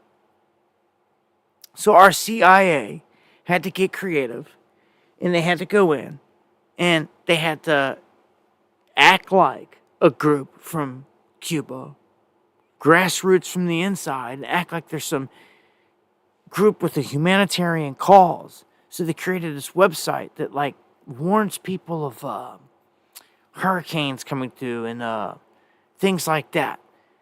Something simple, so to speak, in Cuba, to get them in Cuba. And while they were there doing this, they created this app that's named after a bird, just like Twitter. And it's basically Twitter for Cuba, is what it is. And they created this. So they knew that they could kick up chaos in the country if they had social media implemented. So since Cuba got smart and was like rejecting it, they went in underneath and tried to literally do this. Create a fake Twitter in Cuba to do all this stuff just to get into the phones and into the minds of as many as they could to try to turn a color revolution in there. Because that's what they specialize in doing. So Obama did all this. They're busted doing this. Like, the money was not sent for what they said and what it was supposed to be. It was all a lie. It was a fraud, and he should go to jail for it. It's just that simple. And this is one of, like, many, many, many, many, many things that you could pin on him. So, the Barack Obama USAID scandal is just the tip of the iceberg. It runs deep all over the place. But who cares, right? Like, no one's going to arrest him. It's pathetic. And then you got crap like this. I'm gonna shift gears, go over here to old Bondi. Still giving excuses, as far as I'm concerned. And consequences, and they are facing up to 20 years in prison. We are not negotiating these. We are not coming off these charges. We are looking at everything, especially if this is a concerted effort. This is domestic terrorism. And Maria, now you have this Congresswoman Crockett who is calling for attacks on Elon Musk on her birthday. Let's take him out on my birthday, she says. Yet she turns and says, oh, I'm not calling for violence. Well, she is an elected public official. And so she needs to tread very carefully, because nothing will happen to Elon Musk, and we're going to fight to protect all of the Tesla owners throughout this country, and it's this basic safety. Once again, domestic terrorism is going to come to a stop in our country. Well, yeah. They're going to bring it to a stop, huh? It seems like it's just getting up and going, if you ask me, with all this stuff. It's all staged by the hand, I'm telling you. It's all orchestrated by the hand, don't you ever forget it. So on the other side of the aisle, this Jasmine Crockett or whatever that likes to drop threats and all this crap, you just heard what Bondi just said. Bondi's like, man, she better watch her mouth. She's sitting there thinking that she's going to threaten Elon. Well, like, she's got a track record of doing this, and here she is again calling for more violence, this time against Ted Cruz. Love him or hate him, but she's doing it. I think that you punch. I think you punch. I think you're okay with you okay with punching. You know, I think, and I love Colin, and I think towards the end he started to punch a little harder. But, like, it's Ted Cruz. I mean, like, this dude has to be knocked over the head, like, hard, right? Like, there is no niceties with him. Like, at all. Like, you go clean off on him, right? You go clean off on him, right? Like, there's no hesitating, there's no nothing, you just take him out. Like, that's pretty much what she's saying. And, like, really? So, the violence, the calls for violence out there all over the place. Oh, and here we go. Bondi giving an update on the Epstein files, which is more smoke and mirrors, I'll tell you. Is that when you're dealing with children, it takes much more time. You've got to ensure that. Hold a second, I'm refreshing this one. Hey, AJ, are we going to hear more about the January 6th commission? And what about the Epstein files? A lot of conversation about the Epstein files. And I recognize that when you're dealing with children, it takes much more time. You've got to ensure that what you're sending out publicly is not revealing any personal information. But can you give us a sense of those two items and whether or not we'll learn more about them?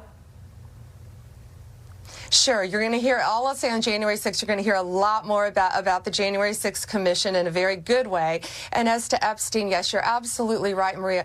You know, tens of thousands of pages of documents and hundreds of victims of Jeffrey Epstein. Wow. So the FBI, they have been working round the clock at my directive, at Kash Patel's directive. Now Dan Bongino's there, who is a great asset for all of us at the FBI as well. But yeah, we have to protect their identity, their personal information to make sure they're safe. But other than that, we are releasing all of these documents as soon as we can get them redacted to protect the victims of of all of these horrific crimes that he committed. Yeah, keep reading up your script, Bondi. I can't stand it.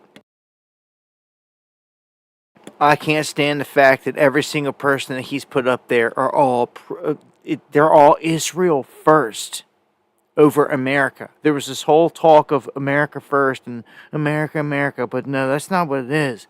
They're all on board with something else first. And they're on record. I shared a clip on my ex of Kash Patel. Oh my gosh. Oh my gosh. Oh my gosh. Oh my gosh. Cash Hart. The craziest synchronicity just happened to me. You all just you heard me say it. You heard me say Kash Patel. Did you not? The moment that I said Cash Patel, the moment I said Cash, I looked down on my OBS and Cash Hart drops 33 coffees. I can't thank you enough. With the synchronicity, I started the show off tonight with the synchronicity. And right on the money, as soon as I said Cash, it was a different Cash. He spells it different. I seen it as I said it. This is the other side and how it speaks to me. Then I'm on point and I keep on going. Keep trucking. I can't put into words how kind of special that one right there was. That is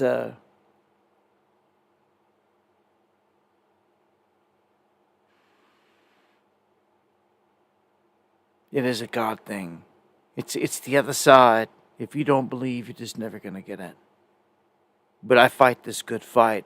And for the team that's on the other side, this is the little way that they let me know that they're allowed to bleed through the other side and let me know this is the little way.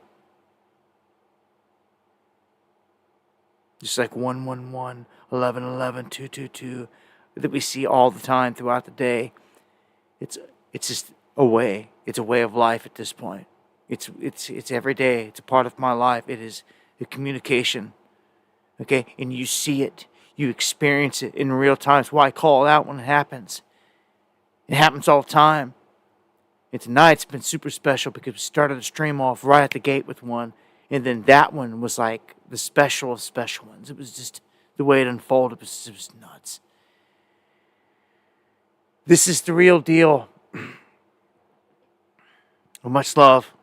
God bless to all you guys. Again, thank you, Cash. Legendary. You and Eon. Legendary. Wow, man. All right, so the final verdict on the Epstein. We're about to get a new drop. We'll definitely cover it.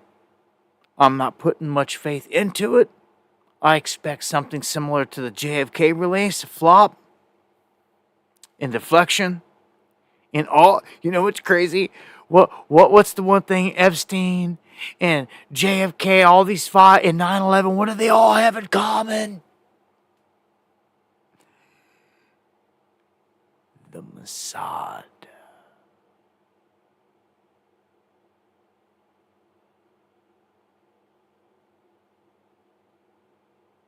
A moment of silence for all the souls the Mossad has killed.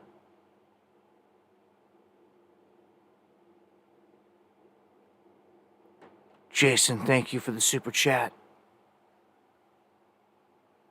Illuminati on the beast. Do you think that they're going to give up? This whole thing is being controlled, and I mean, Netanyahu, Israel, the whole Mossad right now, Trump, they're all tight. Like, do you think they're going to give up information exposing them? You could see, even in the JFK drop. Welcome to the underground, Bullish Dragon. You could see, even in the JFK drop, that everything tying back to them.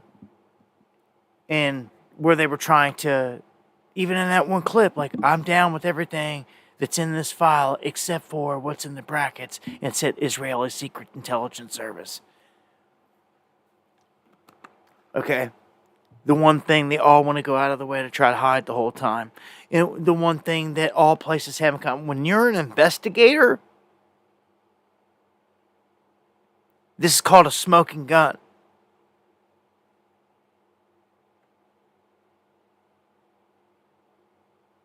You don't need to look no further. All these people assassinated, killed, it's all the same hand. Always has been.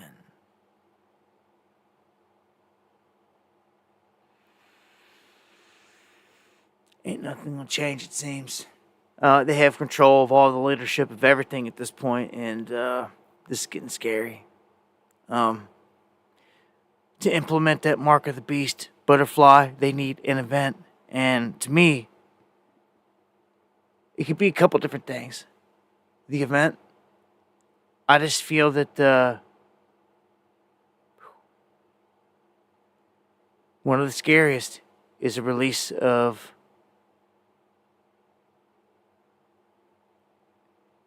a real pandemic.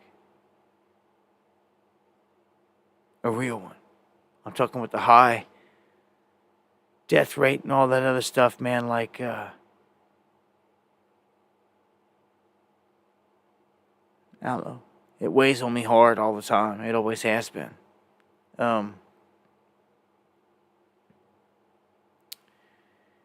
Epstein. I just feel it's another bone. Again, we'll dive into it if there's anything juicy. But in the meantime, people keep dying mysteriously. We have a Biden-appointed U.S. attorney found dead. She led high-profile investigations into the CIA. That, in a rest in peace, my friend, Jessica Aber.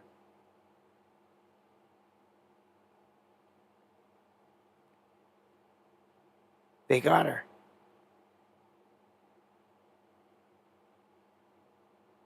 Oh, they got her. This is a dangerous job. I don't know how you could expect to be an attorney that has investigation into CIA leaks and information and stuff like that. Somebody wanted her silenced, is how I see it. There's no details about this, about her death. There's nothing. There's no information, not dropping anything. Not saying suicide, anything. Just saying she was found unresponsive, deceased. That's all we know. 43 years old, Jessica Aber. This happened in Virginia. She was known for spearheading high-profile investigations into CIA intelligence leaks, war crime allegations tied to individuals linked with Russia, and suspects involved in transferring sensitive U.S. technology to Moscow.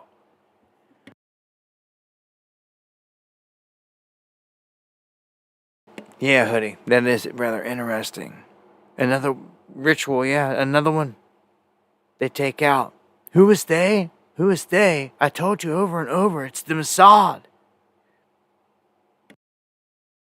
They control everything. Haven't you caught on? How many times I gotta say it? Can't you see their fingerprints are all over everything? I just told you 3 huge events from 9/11, JFK, and Epstein. And what do all 3 have in common? The Mossad.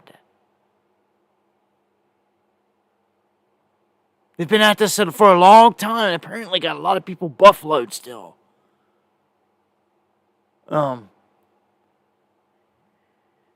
Last I checked, my Bible says that Israel's going to get wiped out. Jesus said not one stone was going to be left unturned.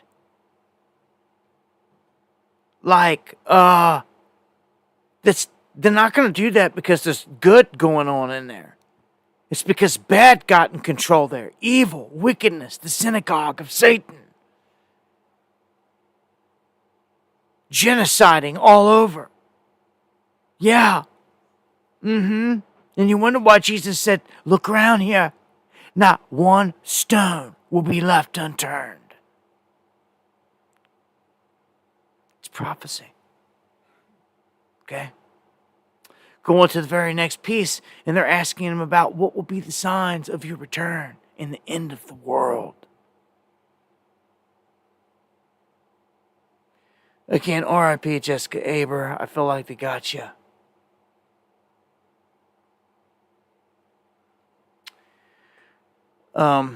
Where we at here? Top of the hour, exactly. All right. Well, I got a couple more. I'll touch on a couple more here before we close it down. Get some thoughts here. Hegseth sending military around different places.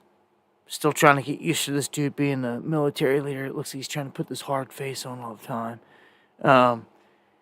But Hegseth basically sending out a carrier toward the Middle East. So some are speculating escalation.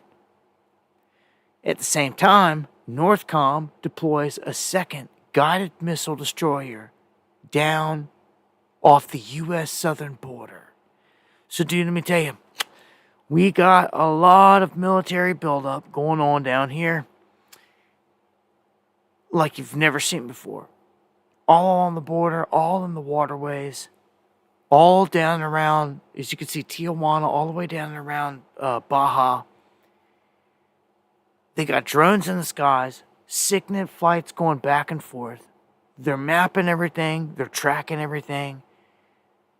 They got big guns out there on some of these ships. They can just pound them from right there. They've got Apaches. They're right there. Apaches can hit you from 100 miles out like you ain't going to even see them. You ain't going to hear them. That's why it's dangerous in a war setting to live anywhere in a flat zone. This is why the mountains have always been the better place. This is why even the U.S. military had so much difficulty in where? Afghanistan. Because of the mountains. Why? Because they don't have the advantage of seeing things for hundreds of miles out or for a long distance. You have to go literally right up over top of every little crack and crevice, every canyon in between the mountains to see down in them. And when you do, you leave yourself open to get struck. You see, and there's certain tactics people better, I feel like the youth better be sharpening their skills. Where we're headed, you better know how to take down deadly drones that are trying to come and kill you. You better know how to outsmart maneuver them. I'm going to tell you, dude, where we're headed, one of the safest places to end up being is going to be underground.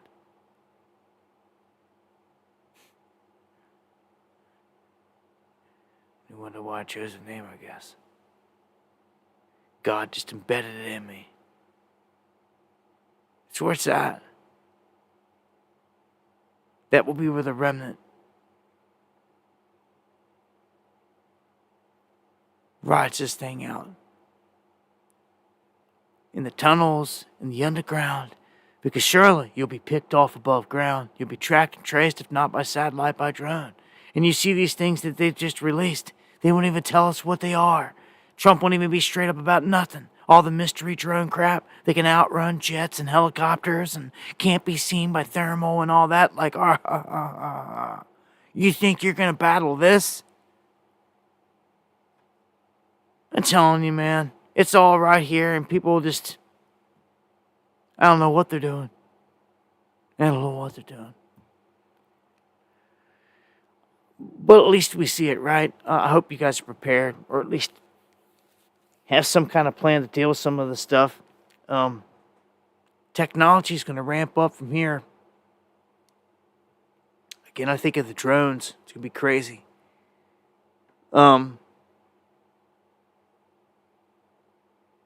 Going to end this tonight with talk on what I also put a video out on here.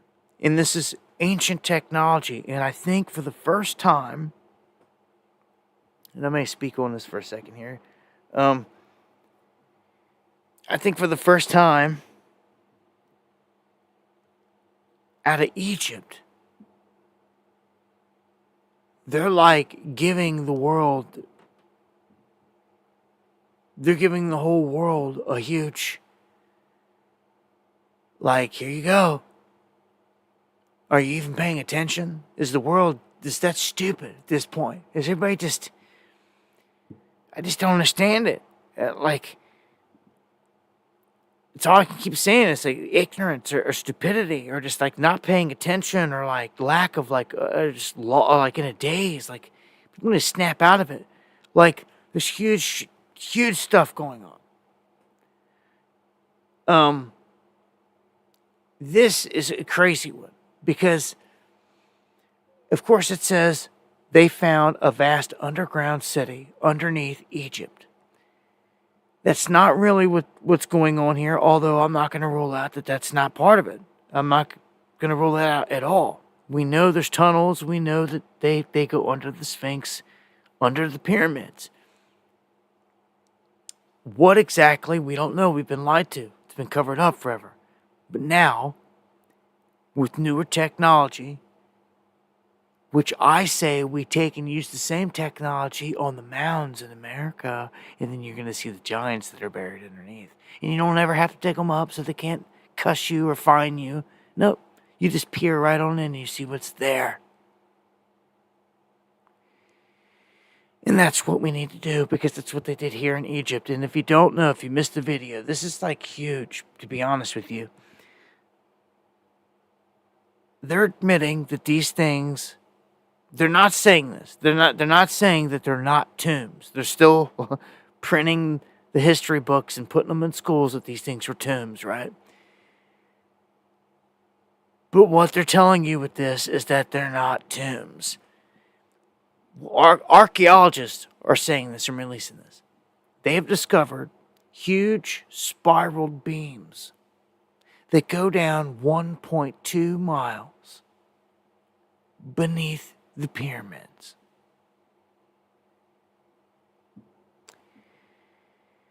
This is stunning. And to me, it rebuffs the idea that this is a power plant. It is working off the natural inertia and all this other stuff of the planet. And I'm sure there's some science and technological stuff here behind it that, once explained, we'll understand. Stealth mode, welcome to the underground. This is huge. You're freaking telling me that there are columns going underneath the pyramids that extend down just like this in this image right here. There's two towers, so to speak. Each one has 4 beams, so there's 8 of them. And these beams go down 1.2 freaking miles into the freaking earth. And at the bottom, there's 2 huge cubes that they tie into. And there's these spirals that go around them. And it all reminds me of conductivity, of energy. Every bit of it. And it's everything I always knew. My soul always told me that these things were power plants. Simple. Just like Thoth told me. Just like Thoth told you, the Emerald Tablets, everything else. These were power plants, man. Energy stations, so to speak. Big batteries, however you want to put it. It's what they were. It's what they are. Now, today is like monumental in them releasing this. To me, because this tells you finally what it is. There's no more freaking, they did all this because it was a freaking burial tomb for somebody you never found in there. Like, get out of here. No, it's not. It is a huge power generation station. I'm going to play this clip and then give some final thoughts on this. Briefly summarized, these findings allowed us to construct a 3D model of the entire complex. The examination of dozens of tomographical images obtained from different angles using Capella space and Umbra radars enabled a 3D reconstruction of most of the objects inside the Pyramid of Khafre. Below, we present some images from our 3D analysis. The analysis of the structures above Belzoni's chamber are intensely colored spots which can be observed appearing in all tomographic images taken from different angles corresponding to the internal artificial structures. On the next page, it says that improvements of the signal-to-noise ratio revealing the internal structure of the 5 Zs, consisting of 5 horizontal levels and a sloping roof. So this is the raw pictures of the data that they used to create their model. And this is the model. So it reads the tomography with another cross-sectional line showing the presence of vertical structures. And if you think that was pretty mind-blowing, it then goes on to say, as observed in the 3 model below the ground level, so ground zero of the main structure, vertically aligned cylindrical structures extend for hundreds of meters beneath the Giza Plateau. Notably, 8 of these structures, arranged in 2 parallel rows from north to south, descend to a depth of 648 meters, merging into 2 large cubic structures measuring approximately 80 meters per side. These features are illustrated in the topographical images and models presented. The paper then adds to that with some even more interesting detail, which is that the 8 cylindrical structures that have been identified in the tomographical image appear as vertical wells, which are hollow inside and surrounded by descending spiral pathways. It then goes on to describe the 3rd step, which is a lot of the analysis they've done based on all this data that they've collected. So they say the next phase involved analysing the tomographic data to determine the full extent of the underground structures beneath the Giza Plateau. The tomographic images clearly reveal that the structures exist beneath the plateau, extending below the pyramids of Khafre, Khufu, and Menkaure, for approximately 2 kilometers below ground. So, mind-blowing as all that is, there's still more to come, and this is just a little bit of the information that they have shared with us so far. So we can look forward to a lot more to come out fairly soon, and I will keep you posted. In the meantime, this is a look at some of the models and some of the data. So, that, back it up there to that one image right there.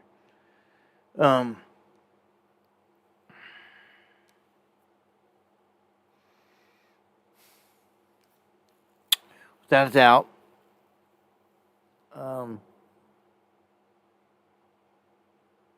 it's a huge energy generator, without a doubt.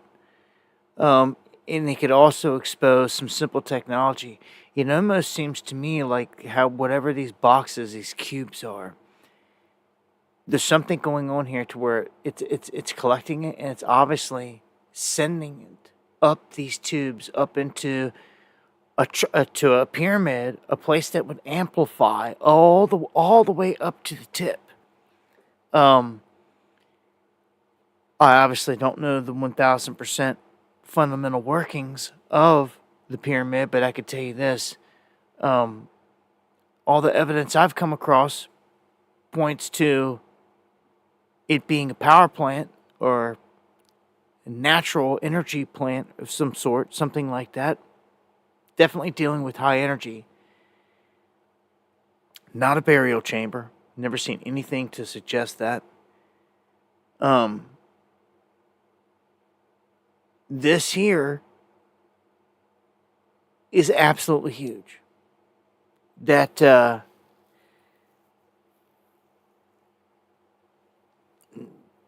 even showing us this. Now, this takes me to quite a few different things. Archie Toro, much love.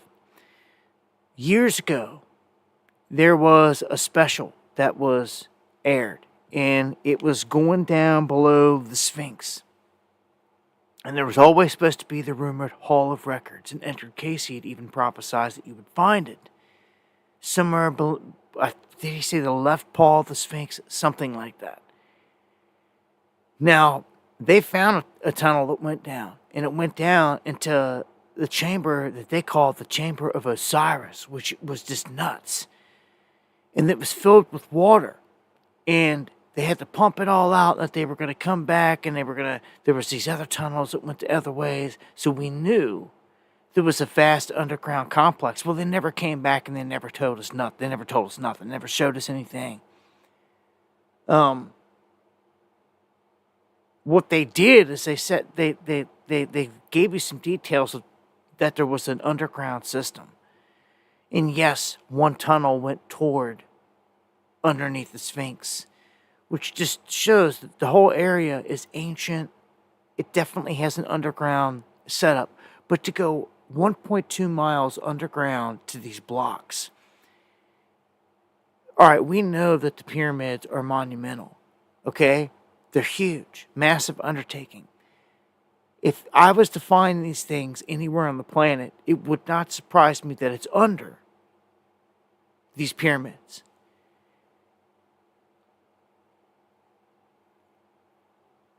This is game changing. There's no other way around it. Like, the whole theory of a freaking burial chamber is like dumped. Like, you're like, duh. Like, no. As soon as you start to explain what this is, I mean, you can just look at it and see it has a technological means to it. It's huge to me. I think you're looking at ancient technology being revealed for the first time, and I think it could be unlocked. I think it could be fired back up. And that's most exciting of exciting things right there.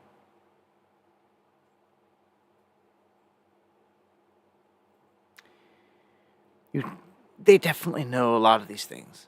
And they're keeping it hidden. Again, JP Morgan and them want to meter you, and they don't want people to tap into the ether, to have Tesla energy, to have free energy, probably exactly what this runs off of. 0 point Earth energy, inertia energy, or a combination. But they don't want you to know that. Takes away their power, their control. It's stupid at this point. They need to just to get over that. The planet needs it. It needs to be put back on the natural system. When you read back to the book of Thoth, the Emerald Tablets and all that, he explains that Atlantis was at its height and they had free energy. The whole world was set up on an energy grid system that got dismantled when war broke out around Mars, of all places. And he says this is crazy. So it gives you an idea what happened there. And then those entities, he described them as being male-dominant entities, warring entities that came here and settled. That they came here, everything at first was okay, but I guess the negative energy had offset everything. Everything went to chaos after that. That's when Atlantis went down. The whole natural structure of how I believe Lemuria, Atlantis, all these key civilizations, they functioned off of a God-given free energy. And it didn't matter if God wiped this planet out with the flood. Those things are so massive and done by man that they stood to even now.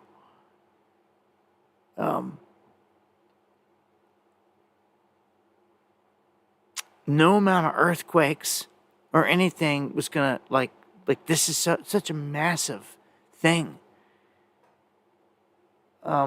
And then when you go and you look at the other pyramid structures, even the ones in Mexico, they got all these oddities, like with the Mercury and all the weird stuff below them. The things that only add to the speculation that this is a technological device. And to me, it's like, let's get this thing fired up. Well, it's like, the suppression is criminal in its own right.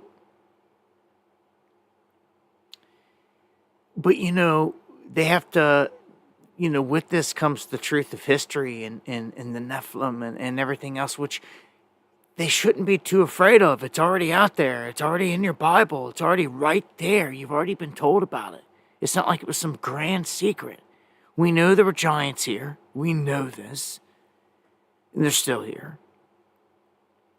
I'm going to tell you there's different species. And not all of them are good. I'll tell you that there's one that's really bad. And it seems to be in the most control, unfortunately. You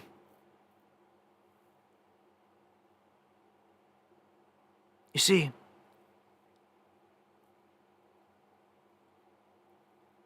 this all makes clear sense to me. I mean, I read, from everything that I've read, all the history that I've studied, this just aligns with it. It just makes sense that it's just not too shocking to me. What's more shocking is that they're showing us, they're telling us. And the people aren't doing much. I mean, the people are like docile under a spell. It's scary, man. It's scary. Very, very scary. I don't know where this goes from here, man. But, man, again, first thing I think of with ancient stuff like this is like you don't even know what's underneath your feet. The property where you're at right now, you have no idea the ancient stuff that they've lied about. Just think of all the stuff that has gone down here. All the life, all of everything, the battles, the life, the stories to be told. It has all lived out and died right here. It's just sitting beneath your feet. The imagination runs wild. I mean, just looking at the pyramids, it's just, they're awe-inspiring. It's just, we can't even make them today. And it sticks out like a sore thumb of like, yeah, you're being lied to.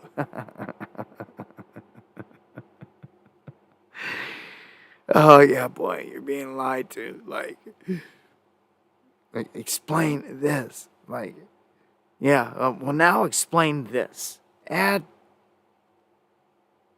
over 1.2 miles of structure underneath of it now.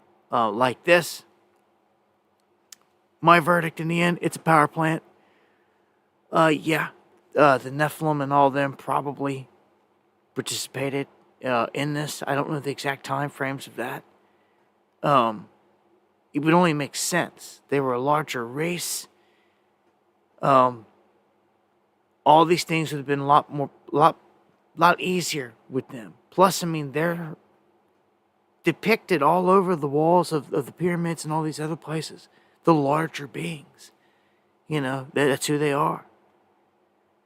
And the statues. I believe they're real life statues, the 15, 20 footers. They're probably the real life size depictions of them.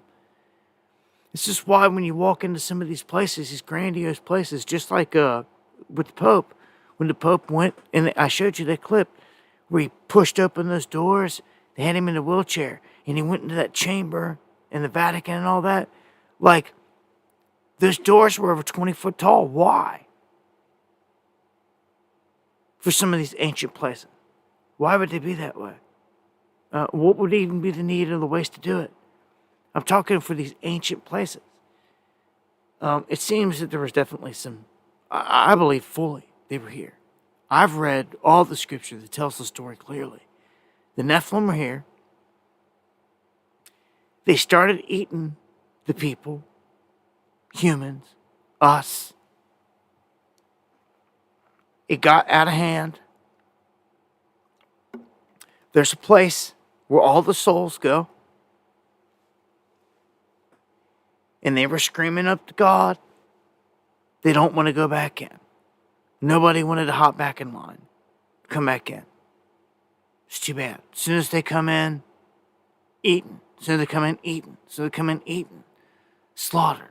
This pure hell, chaos, and violence. No one wanted to come in here. No one wanted to. It was that bad. Because of the Nephilim that were here in the flesh. That's how bad these things are. That's how bad the Nephilim were. These entities that were created. And they told us about. Okay? They came from the fallen angels mating with their women. Okay? These things, these giants, these Nephilim, They weren't all bad, believe it or not. There was actually, if you read the Book of Giants, the Book of Giants describes that there were some good ones. And that actually Raphael, and you guys heard of Uriel, Michael, the good guys, the good archangels. Well, they went and prepared a place for the good Nephilim when the flood hit.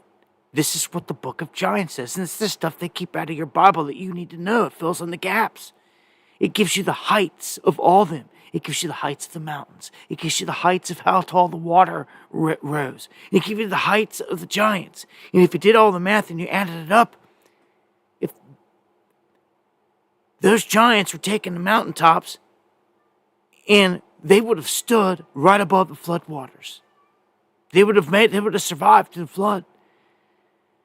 And the same archangels that appear again and again are the ones that did this. The same ones that took Enoch and showed him that the souls sit in the rock, that they made a place for them. Like, if you're missing all this, you're missing the biggest pieces. There's a reason why they took this way.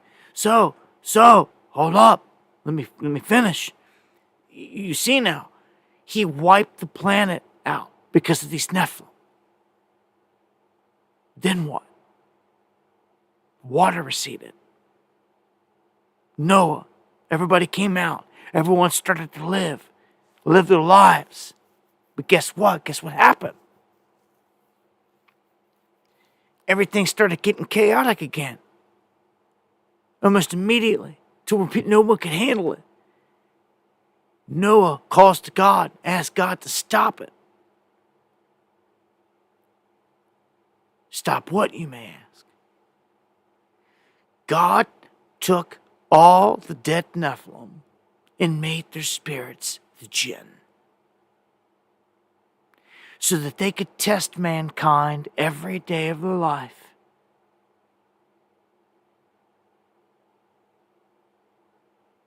He gave them this authority and it was too much.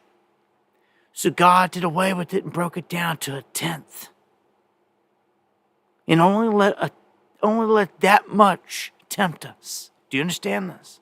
You need to understand, because this is explaining to you how this world works. If anybody cares. He's caught up in all this other crap. You better be paying attention to what you can't see. The jinn around you that's tempting you sexually, with drugs, alcohol, all that, yeah. It's all them. It's their game. Why do you think they call alcohol spirits? It's their game, man. So this was written about. It's in the Holy Scripture, but someone decided to keep it hidden from you. And I'm letting you know. And you can go get this game. The Book of Giants, Book of Jubilees. You can fill in all these gaps. Book of Enoch. All right? It's all there. Genesis, B, all of them. It's all knowledge to get. Somebody didn't want you to know it. Funny that when you put it all together, it paints one clear picture of what happened here. These things were here. This place got wiped out. So did any technology and any advancements that was here. Those Nephilim became the jinn that now tempt every single one of us in our lives.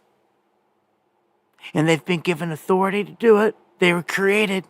And God gave them the green light to do it.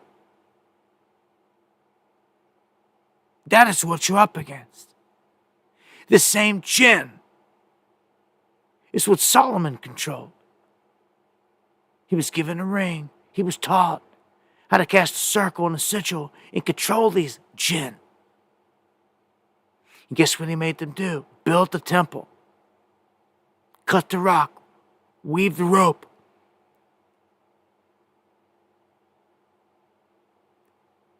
These jinn are real. Don't you ever forget it. This is the demon Elon said they're trying to summons. This is the force on the other side that has a hierarchy with Lucifer at the top. Your whole military here and everything is structured after their military. After everything, all the ranks, Everything, even for what's called a general, every position. It's how they have it set up. This is real. And this is what your masters worship. This is what Trump and all of them worship. This is the true religion. It's what I call the worshiping of the fallen. These entities, these life forms, they're not from deep space. They're not coming in from deep space. They're here. They're here. As far as I can tell, if you keep reading and you look into it, there's a firmament, and it seems we're locked here, and so are they.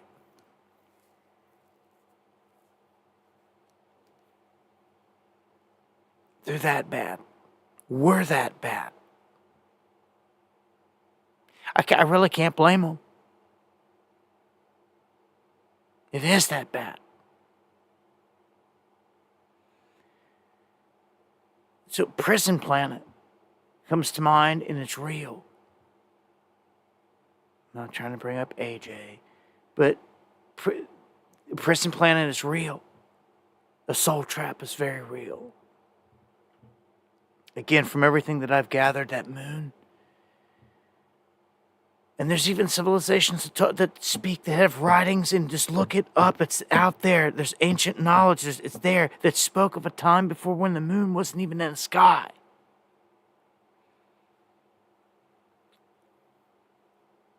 The water set flat. There were no tides.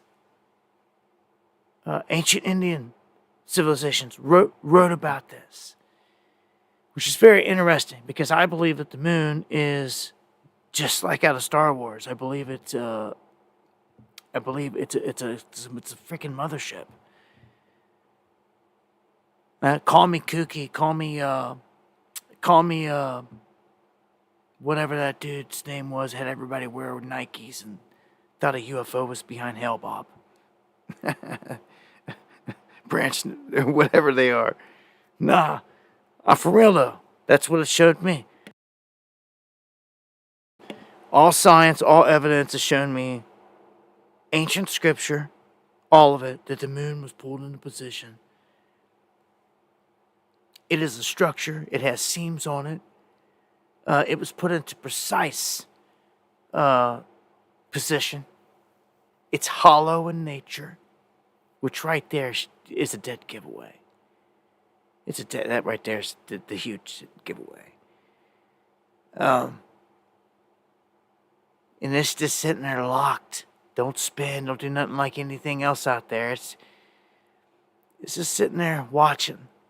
Many have suggested or said that it's a soul trap. It's part of the problem. There's even guys out there that say there's a tower on the moon. And there's video and photographic evidence of it. And they say that it all plays into... and there's many different guys that have lost their lives that have said this. Max Pierce, man. Rest in peace, my brother. That's how this whole thing operates.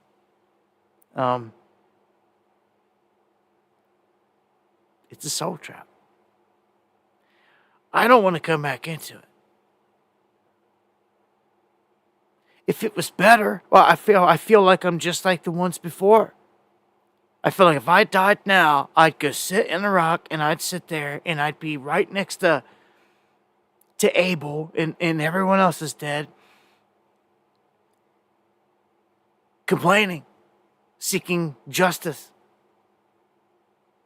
That's another story that was in there. Raphael took Enoch and they saw Abel, and Abel was calling up to God in the same chamber where all the souls called to God for justice.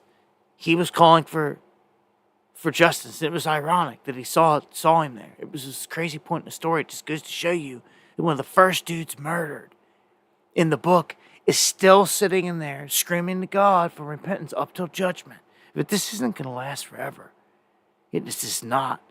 Like this whole thing, the cycle's going to come to an end. Judgment's going to happen. And judgment to me is judgment of the souls. Yeah, this place is probably going to get wiped out.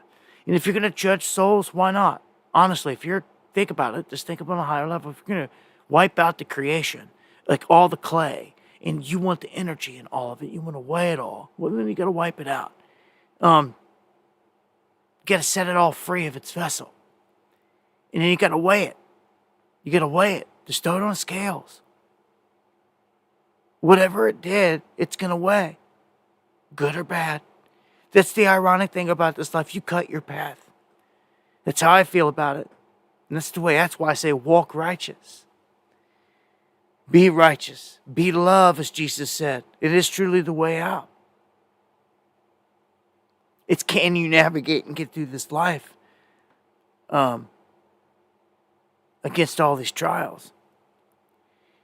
I guess it would be a cakewalk, and it would be a lot if you weren't getting tempted by all these spirits. But I never knew this growing up. Now that you get to a point where you've got the game figured out and you see it for what it is,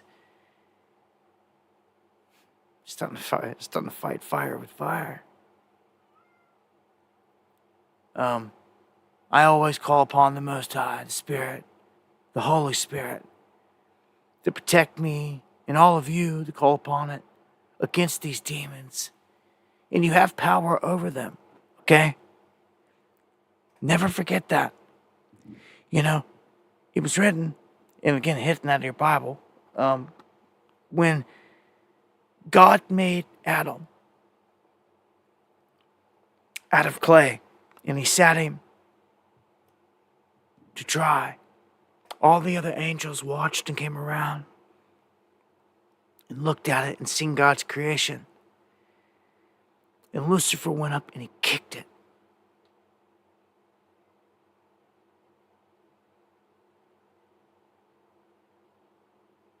He kicked it. God got pissed. And Lucifer said, I will not bow down to this man. He's made of clay. He said, you made me of fire. I am greater than this. This is how Lucifer felt. This is how he feels. But God said, no, you'll bow down to my creation, to mankind, and you'll do it.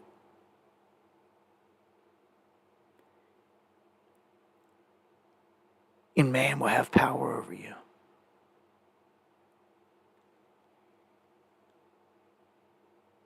That is wild. Jesus said you will go on to do greater things than he.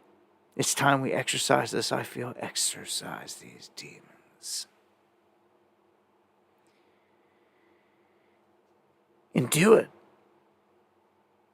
What's left to do?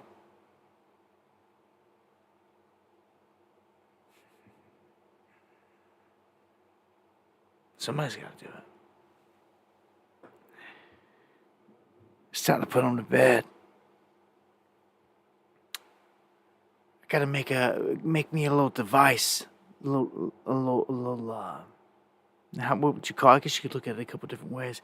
Something like Ghostbusters, a little device, trap all these evil spirits in. I guess you'd call it a genie bottle too.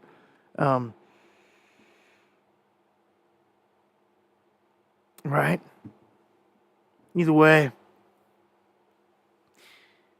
be gone evil. And come on, Lord God, come on home. Well, I shouldn't say that. Come and get me and take me back home. Because this ain't home.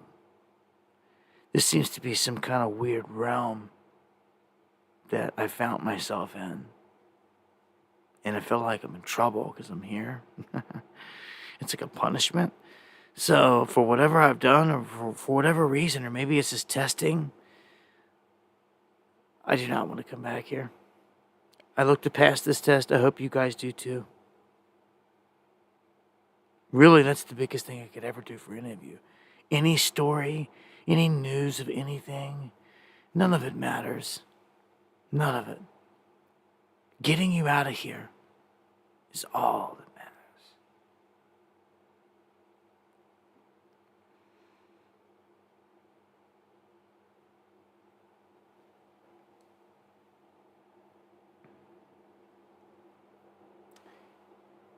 Yeah.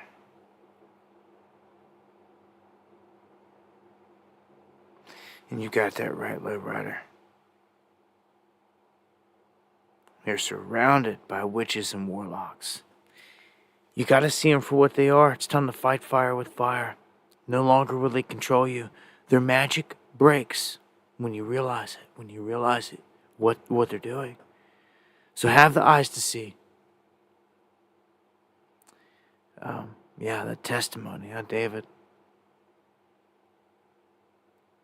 Much love, guys. Gonna shut it down. Call tonight. And yeah, got a good one in tonight. Long one. I want to thank all you guys for joining. As always. Keep fighting the good fight. Don't lose sight of the whole spiritual battle. You ain't gotta be some Bible thumper and this and that. There's a lot of fakes out there in life. Alright? Just be true to yourself. Be true to the game, to this life, to God, to everything that you do, to the people around you. Just be real. Be good. Righteous. It's really not that hard. But I guess the more that you're tempted, it can be. So if you've got certain things out there that are bothering you, pray on it. I ask the Most High will heal you. And keep fighting a good fight. Yeah, wear that full armor. Right, man. Gonna look to take us out of here. I'll give some shout outs.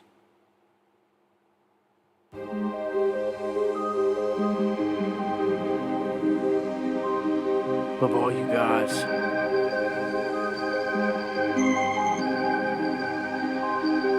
Thank you for joining. Once again, everyone that shares the stream, everyone that keeps me in their prayers.